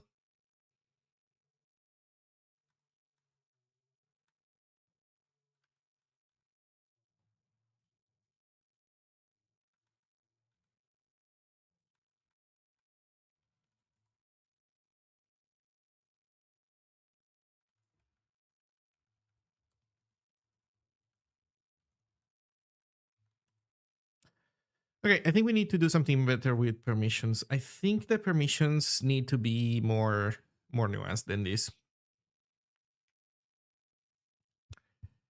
I think that they need to be more nuanced than this.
So we could do it this way, or we could do this, but then move descriptions somewhere else. I'm starting to think that we should just do. This is very verbose. This other system is not bad.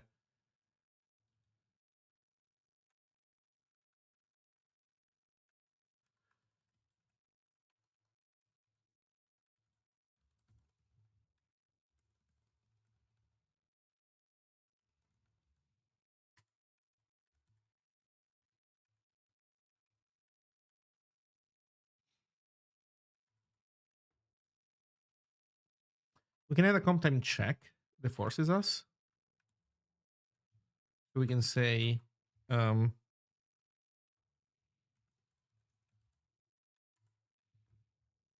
time.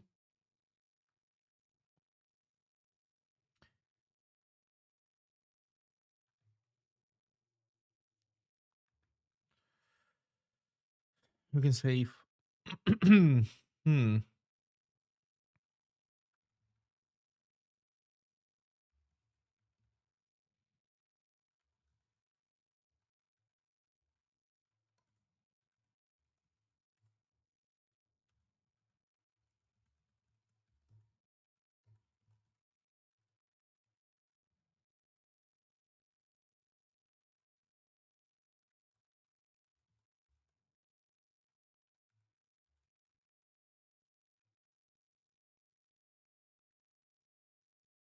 Decal list.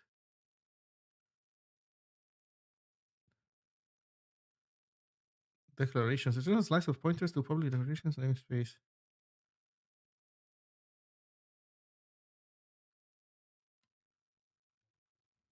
Yeah. Okay. 4. Type info of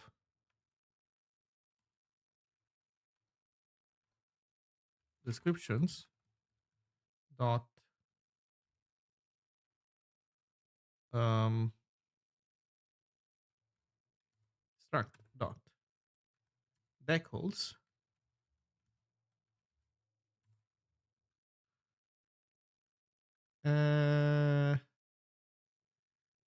actually no, it's the opposite. It's server dot fields,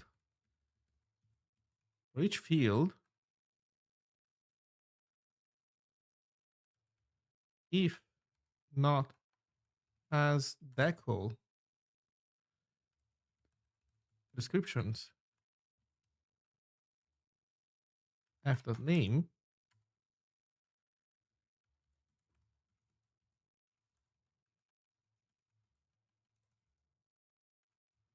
compile error.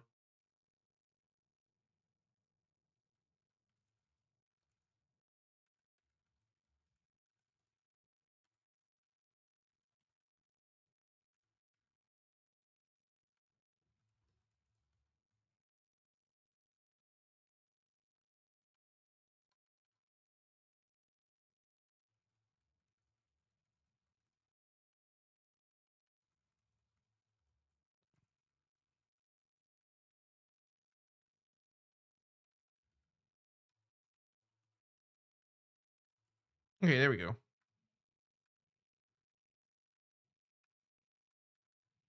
So this should guarantee that descriptions has what it needs to have. Let's go to where the failure stuff is present.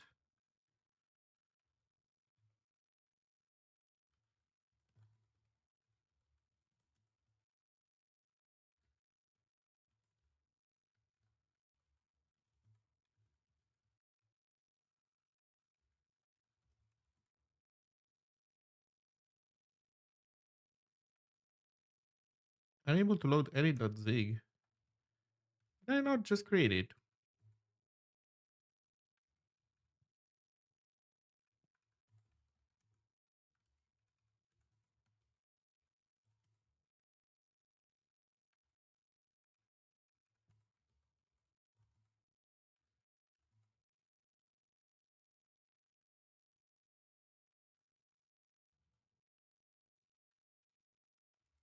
So this is compiled, but it should not have. It really should not have. Let's see.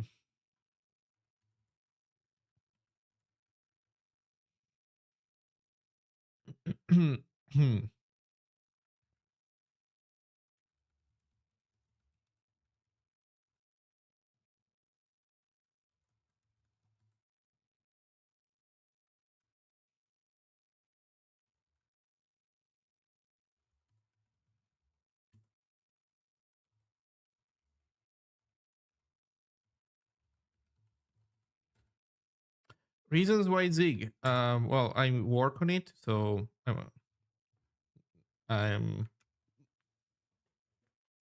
involved with Zig, so that is one big reason for me specifically. But setting that aside, why Zig for a chat application?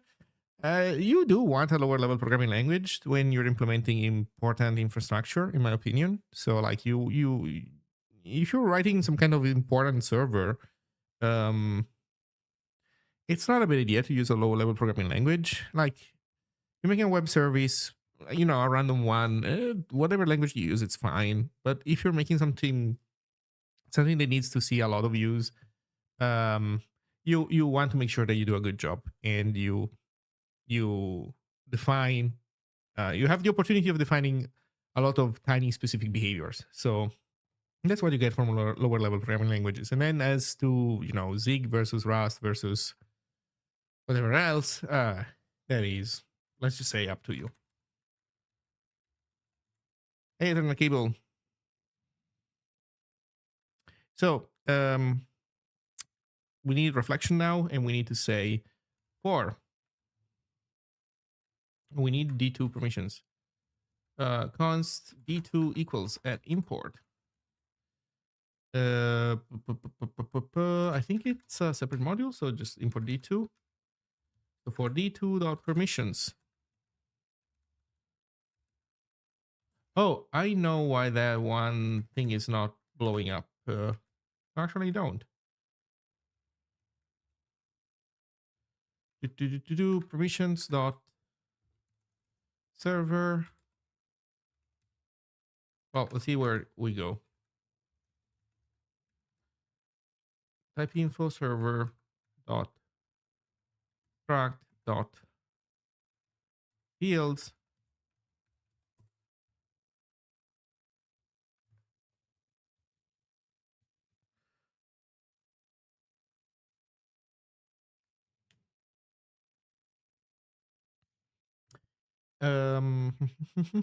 std debug print.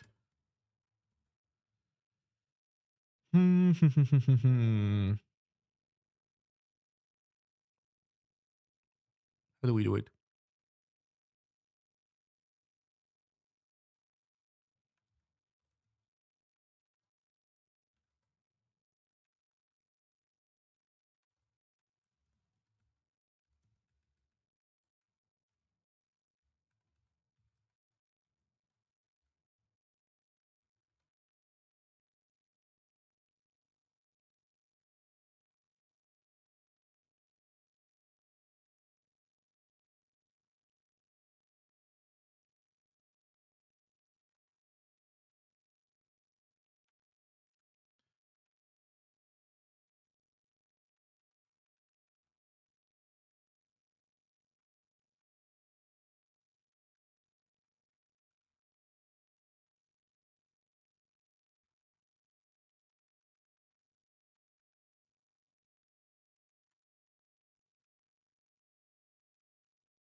Well, we also need to print the default, but it's fine, I guess. For now, we just do this.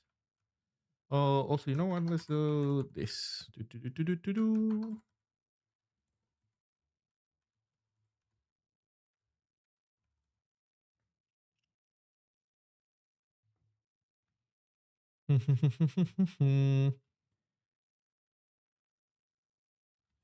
Yeah. Okay.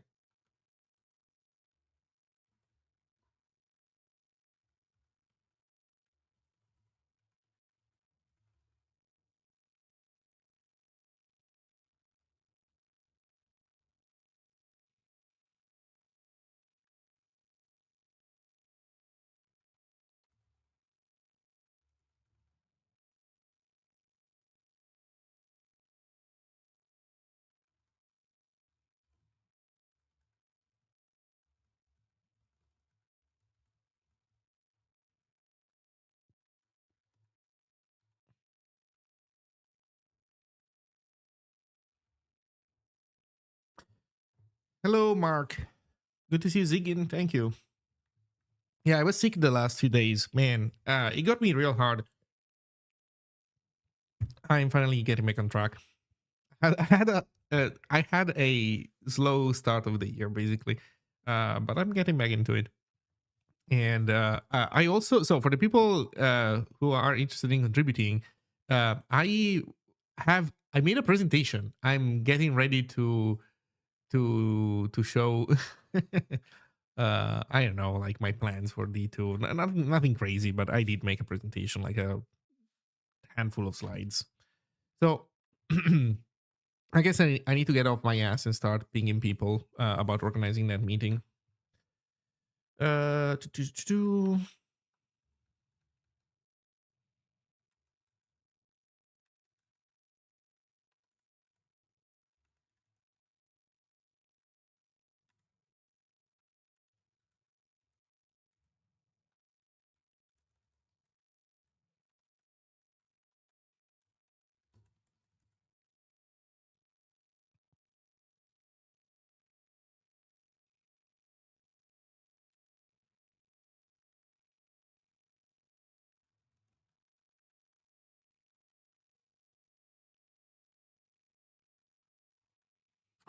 May I ask why the dot in things like my var? I saw you go with something like that with your JSON alternative.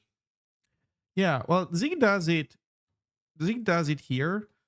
Uh, Long story short is to make the distinction between a struct or a tuple literal and a block.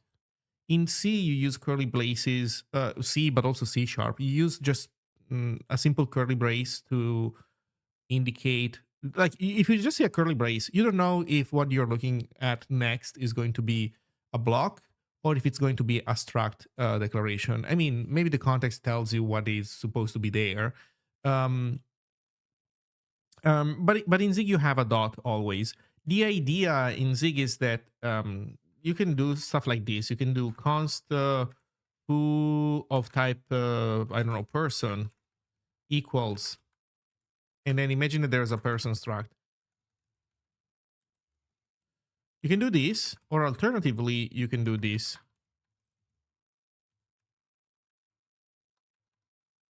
Well, you could actually have kept the type definition, but it would be super redundant. So the point is, the dot is kind of omitting the struct literal name. It's kind of leaving that implicit. And in this context, it seems not particularly useful because, I mean, person has to be somewhere anyway. So what do you gain? Nothing. But in some other contexts, so for example, you make a function, I don't know, person, that returns a person. And so this function can do this.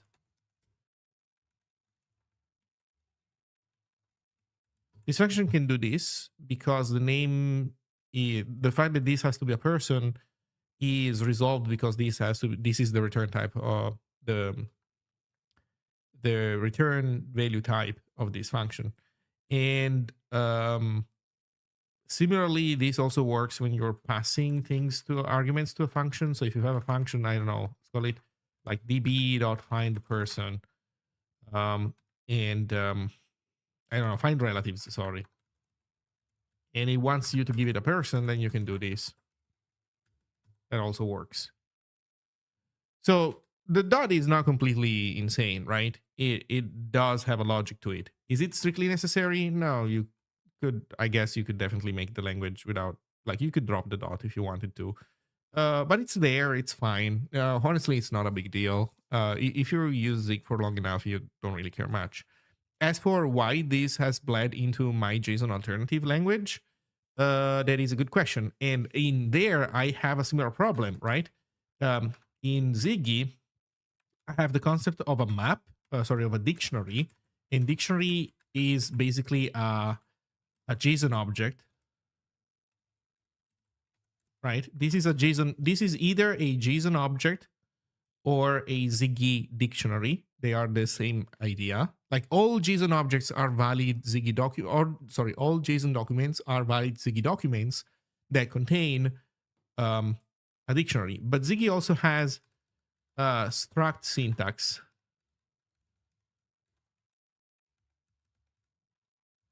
which is used to denote that you have a precise schema that you're following. And so you use a different notation for that. Now, here's the question though, then. Somewhere you have, let's say that barst is this, empty curlies. If I didn't have a dot in front of structs, then empty curlies, you don't know if it's an empty dictionary or if it's an empty struct. This literal would work for both. So with the current design, you can always disambiguate between the two because you put a dot in front if you want this to be a struct, or you don't put a dot if you want this to be a dictionary. Also, I have an auto formatter where if you take out this dot in front of a struct style container, then the auto formatter will automatically turn this into the JavaScript style. It will remove the dot, put quotes around the key, use colon, and vice versa. If you have one of these guys and you put a dot in front of it, the auto formatter will switch style for you. So there's also tooling that leverages this syntactical difference.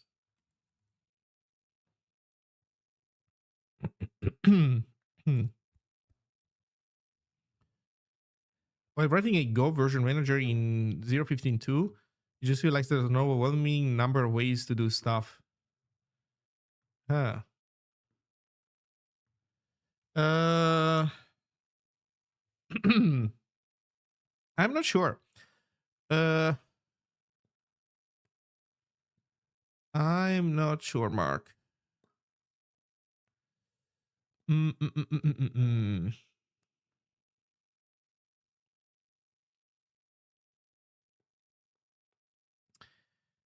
I found an example of fetching and decompressing a tarball. I think the point is that there always are multiple ways of doing the same thing, right? And the right way for you depends heavily on your use case. There are, for sure, generally speaking, good ways of doing things, and generally speaking, bad ways of doing things. But when it comes to finding the optimal way that has a deep connection to the circumstances of your use case. So ultimately, there's nothing you can do about it, and it is on you to learn to navigate that space. My recommendation is just pick one way of doing things and go forward until you find a block here, and hope for the best in a sense. But the idea is that you want to build that intuition for yourself, and you want to build a mental model of what it is that the machine is doing and what part of that is strictly necessary or not. And the only way to build a good intuition for that is to just do it a bunch of times. You have to do it yourself a few times, have the opportunity to evaluate your approach, how well it went, and then hopefully also have an opportunity to occasionally come back and redo the work a different way. And you want, like, it's good if you come back a few months later and now you can do it in a better way. I have experienced this myself when writing my parsers. So I have a few parsers for a handful of languages, and yeah, when I started approaching the problem, I knew that there were a bunch of different ways of writing tokenization and parsing, and I had no clue which one would be the better one. But I don't know. I just picked one way. Then sometimes that was so bad that it was just I just got some things so wrong that I had to fix them right away. But then I was satisfied with the end result. Moved on to another project. Then came back a while later and realized that now I understood the problem space much better than before. And so now I knew that I could take the whole thing towards a better direction. And so I just did the work. It's boring, but you can do it, of refactoring everything to do things a better way. And my hope is that when I come back a third time, I will be able to do it the same way. Actually, it gets kind of sad when you cannot do that anymore. Like when you come back to your code and it's still as good as you can make it. You'll get there eventually, and I mean, in a sense, you can still be happy about it. It is an achievement, but it's also nice. There's a pleasure in coming back and realizing that, man, I now know so much more about this stuff than my older self. So that's kind of the idea with lower level programming languages. That is the experience that you are aiming for, and that is the process through which you get better. That there's no shortcut. I mean, you can ask AI to do it for you, and it will pick a way of doing it, and then you decide if you even want to bother validating that what the AI is doing is correct or not. Some people don't even do that, but that way, generally speaking, you are shutting yourself off from this process that I just described. And I feel like that Zig is a very good language for that. Maybe the best language that you can pick for this process, but certainly one of the better ones. And if you want to have this experience not entirely on your own, I recommend also you check out Zig Days. Like, go to a Zig Day, interact with people, see like other people can help you uh, get to the next level, but not by answering the big question for you. They can help you answer small questions. So for example, you can to do like you can't really ask them for the general right way of doing things, but you're trying to do one specific thing in your Go version manager, and you go to a Zig day. By the way, if in case this is not clear, a Zig day, you go to zig.day. Zig days are like meetups, but they are like on weekends and full day events. By the way, if somebody is from Italy, we have one in Milan and we're starting one in Naples. This one doesn't have a date yet, like a scheduled date for the first event, but it's gonna happen in the next few months. So I don't know, go check it out. You can also like sign up for updates via email or calendar or RSS feed if you want.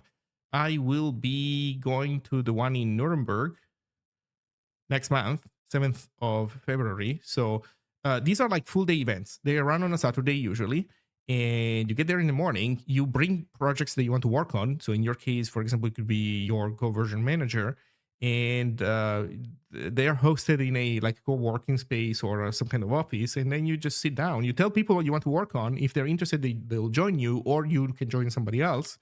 For a while, and then you can do whatever you want. But then you work on stuff, and you will find that there will be potentially other people in the room that can help you with small things. So in your Go version manager, for example, you are confused by how what it is that you have to do to decompress a tarball. And I don't know, at some point you need to pass a buffer, and you don't understand, wait, why does this thing need a buffer or an allocator? I don't understand. And somebody else can answer the question for you, for example, or they can tell you that you misunderstood something slightly, and that's actually the other thing that you were supposed to do, that kind of stuff. And it is pretty nice. But as I was saying, you can get help from other people when it comes to the small things, not the big things. The big things, it's like it's your adventure. Other people can tell you to, I don't know, take up sword A or sword B, or use a bow instead of a sword. But you set out to kill your big bad evil guy, and that whole experience is entirely yours to own. I'm trying to use Super HTML for server rendered HTML. Hello. So far, I'm fiddling with Super HTML VM context value. Do you have any pointers? Yes, I have a couple. One is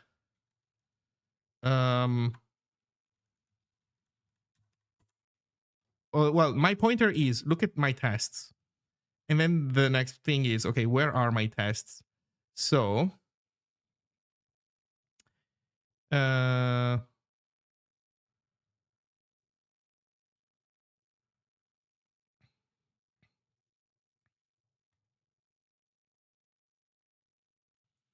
think my tests are in Zine.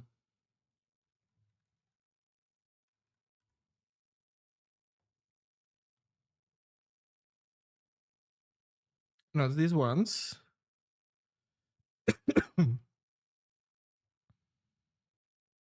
Context. No, I'm saying something dumb. I think this has to be in Super HTML. In any case, my point is that I have a test where I create a VM with a simplified context. And if you take a look at that, the simplified context tells you, more or less everything.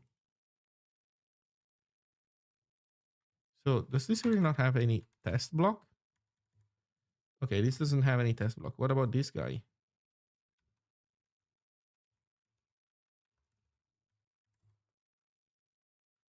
This guy doesn't have that either. I don't think the root has tests.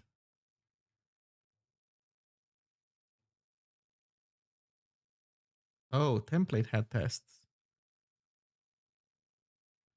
Oh, or rather, it was mentioned there. I'm being bad, huh? But let me think about it for a second.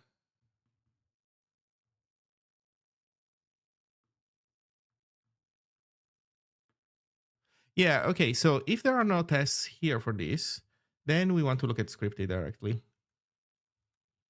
I have those. Like there is just no way I don't have any of those things. I must have them for sure. Like there's no discussion. Let's see. VM. I know that I have tests somewhere. Yeah, there we go. Test value. Okay, so here's my recommendation. Look at test value, test context in this scripty in scripty vm.zig. So in the to do the in scripty source vm.zig, I have a test context and a test value that I use for tests in here. And the idea is that super HTML is doing the same thing.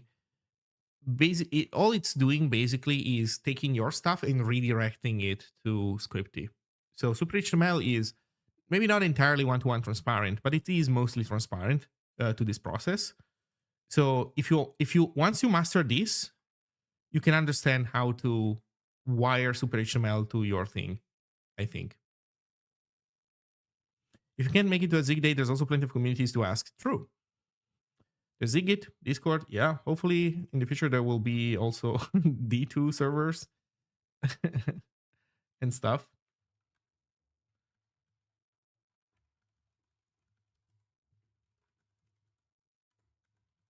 Okay, I really hate this auto completion system.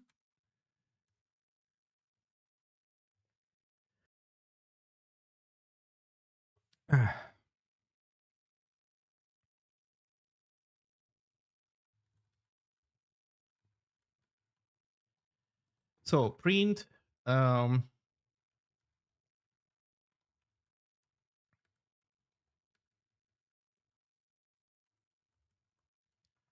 is this neovim? It is not. It's called flow. Flowcontrol.dev.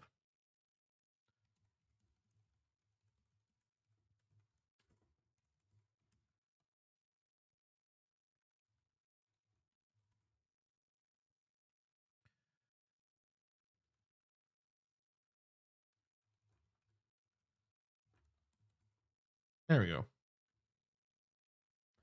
No module D2. Wait, do we really? Oh, we really do it this way? What the heck? Okay.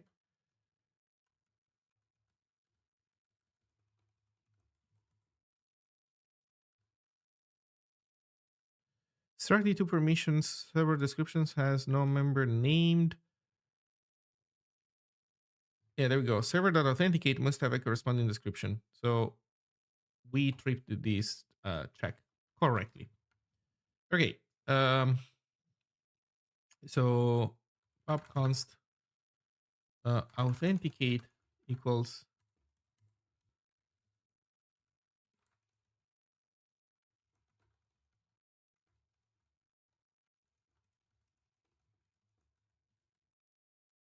this one.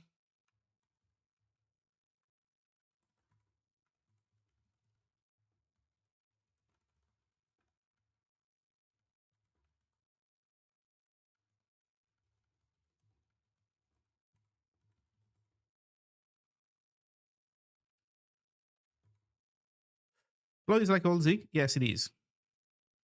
Right now, Helix, since Newbeam has some stuff it wasn't exactly happy with, Flow also looks cool. Well, what I would say is that no space left. Oh, shit.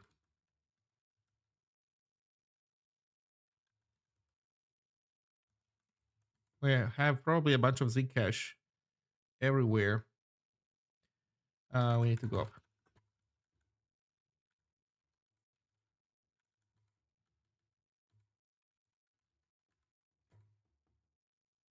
Yeah, we probably have a pretty big Zig cache in here. Holy shit.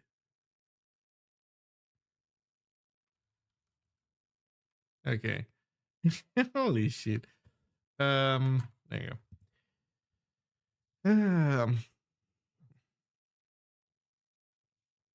So what I was saying is, if you have a good time with Helix, hey, I think therefore I bug. Thank you for the Prime sub. Thank you very much. if you're trying out Helix and you have a good time, here's my recommendation. Check out Flow because it has a Helix mode. It has, by the way, it has NeoVim keybinds, it has Helix keybinds, it has Emacs keybinds. So you're pretty much gonna have a good time no matter which editor you're coming from, roughly speaking. Like the default keybind mode is not even modal. Like the Flow mode is basically Sublime / VS Code. So if you're used to that, then yeah, you don't need to get used to modal editing if you don't want to.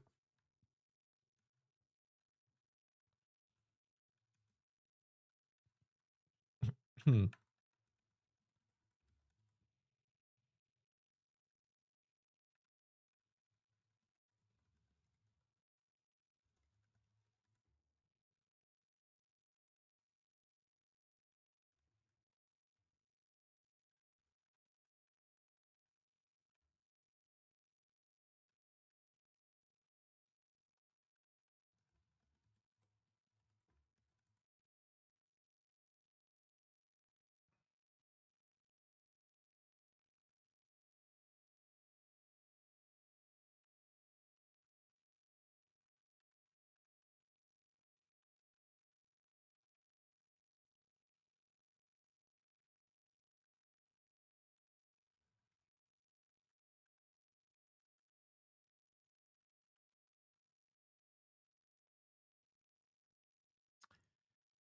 This becomes um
it's basically keybind compatible. Is there anything that you miss from Helix? Yeah, there are some things that are not implemented yet.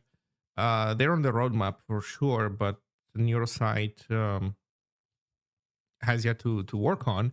But the key stuff is there, like multi cursor stuff. Most of the stuff is there. There are some workflows that are broken because there's a missing corresponding feature. I think there might be some things that might need to become, like, you need to get used to them being different in Flow, but it's minor stuff. It's like you know diagnostics in. I'll tell you one. So, for example, let's say that I want to do this. I want to rename IT. So I go space R to rename. In Flow, renaming happens via multi-cursor. So when you do space R, which is the Helix keybind for that, you create a cursor on top of every instance of this symbol. In Helix, it doesn't work that way. In Helix, you have like you do that through a bottom command buffer, where basically it tells you at the bottom rename, and then there's the original name, and then you edit the original name, press enter, and then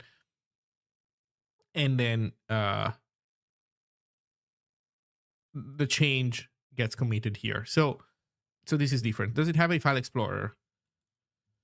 You mean like this? Yes. If this is a file explorer, then it does. If you mean the thing where you have a tree like view, uh I don't know. I don't use that thing. So I think it doesn't, but I'm not so sure. Live grab. Um, so if you mean in the page, yes, you just do search slash and then I don't know help, and it finds stuff. If you mean project wide, then yes, it's space slash, and I don't know, D2. And then these are all the mentions of D2 in my project right now.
Uh, well, user has true to all of them. So I guess well, to be able to show the state of these things for special roles, no, I think it's fine.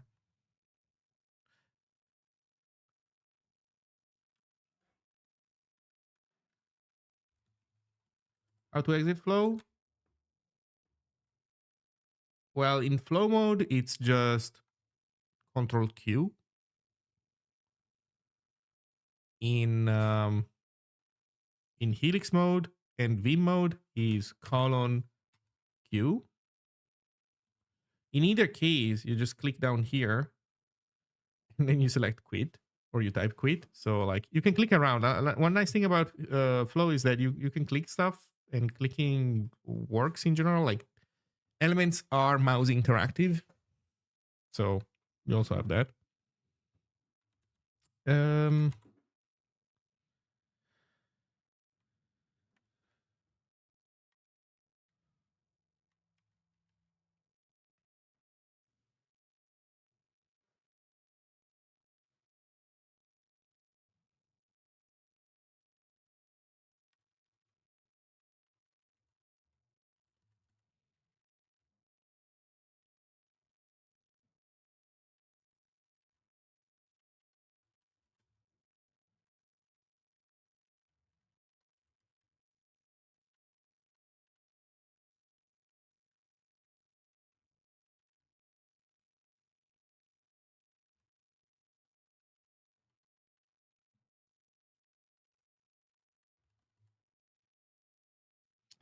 what font am I using? I don't know. I'm using Wait, I actually don't even know which font am I using. I'm using the default font um that Ghosty gives you on macOS. I don't even know what that is.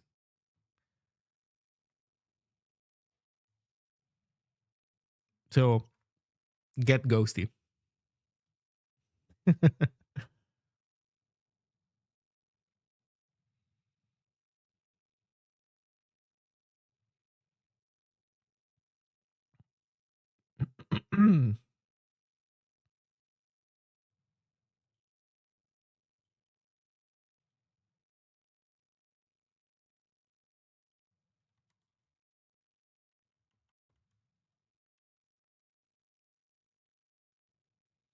Okay, I think this is not bad as a starting point.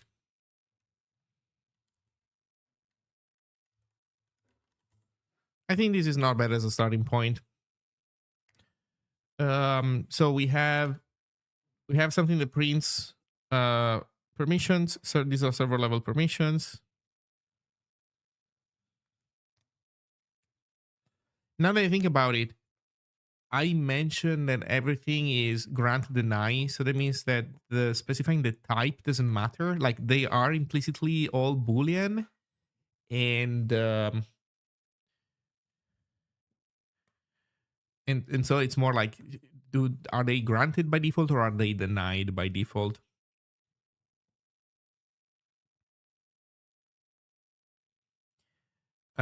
So yeah, I think these are all gonna be bulls. Are they? They're well, some might be resource limits, like number of messages per second that you can send. So you know what? I take this back. They are not all. Uh, they're not all grant deny. They are mostly grant deny, but not necessarily all of them. Something to keep in mind for the future.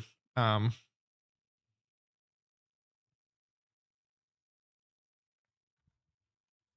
yeah. Okay. So here's what I'm gonna do. I think I'm gonna stop here. I know this has been another not too eventful, not too long stream, but I'm getting back into it. Apologies. I haven't streamed in a while and I was sick. And it might not look like it, but streaming takes a lot of energy. So I'm easing back into it. I don't want to get burned out right away. And if you happen to be in Italy, know that there is an upcoming, well, there's a new Zig Day that was just announced in Naples. We have one already in Milan. I will be going next month to the one in Nuremberg, 7th of February. So if you're going to be there, I'll see you there. And, if you're anywhere else in the world, check out if there's a Zig Day near you. Sign up for updates. Annoy the organizer to make them do another Zig Day. I don't know. Or, if there's no Zig Day near you, there's a link down here about what you can do if there is no Zig Day near you. And yeah. Oh, yeah. Oh, sorry, I forgot. Bristol as well. I'm not gonna be there, but Amalag is gonna be there.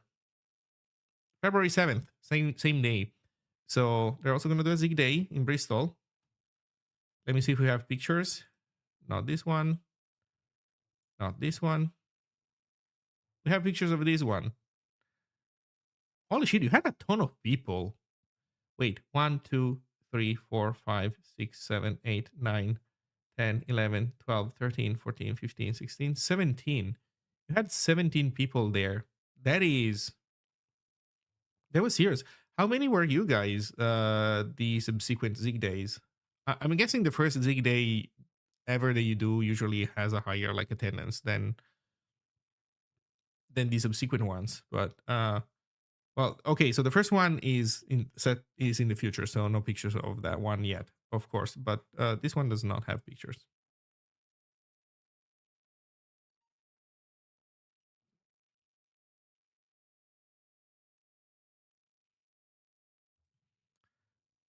Also, thank you, Parallel Wireless, pioneering unprecedented open RAN hardware agnostic solutions. Nice. Past events being in the future is interesting. Yeah, I'll tell you how it works. You just need to be sloppy enough when you design the static website. Second event was a little quieter, which was partly because we were quite late with the notice. Yeah, and we forgot to take photos. Awesome. Happens. So, well, this is it. This is it for me. And yeah, so here's what I'm going to do. Tomorrow, I'm going to reach out and ping people for the D2 meeting kickoff, the D2 kickoff. And yeah, we can start kicking into high gear. Anyway, thank you all for hanging out. Let me see if there are any other Zig streamers live. I don't see anybody. What's Ethernet cable doing? Indicator on the keyboard is just not live at all.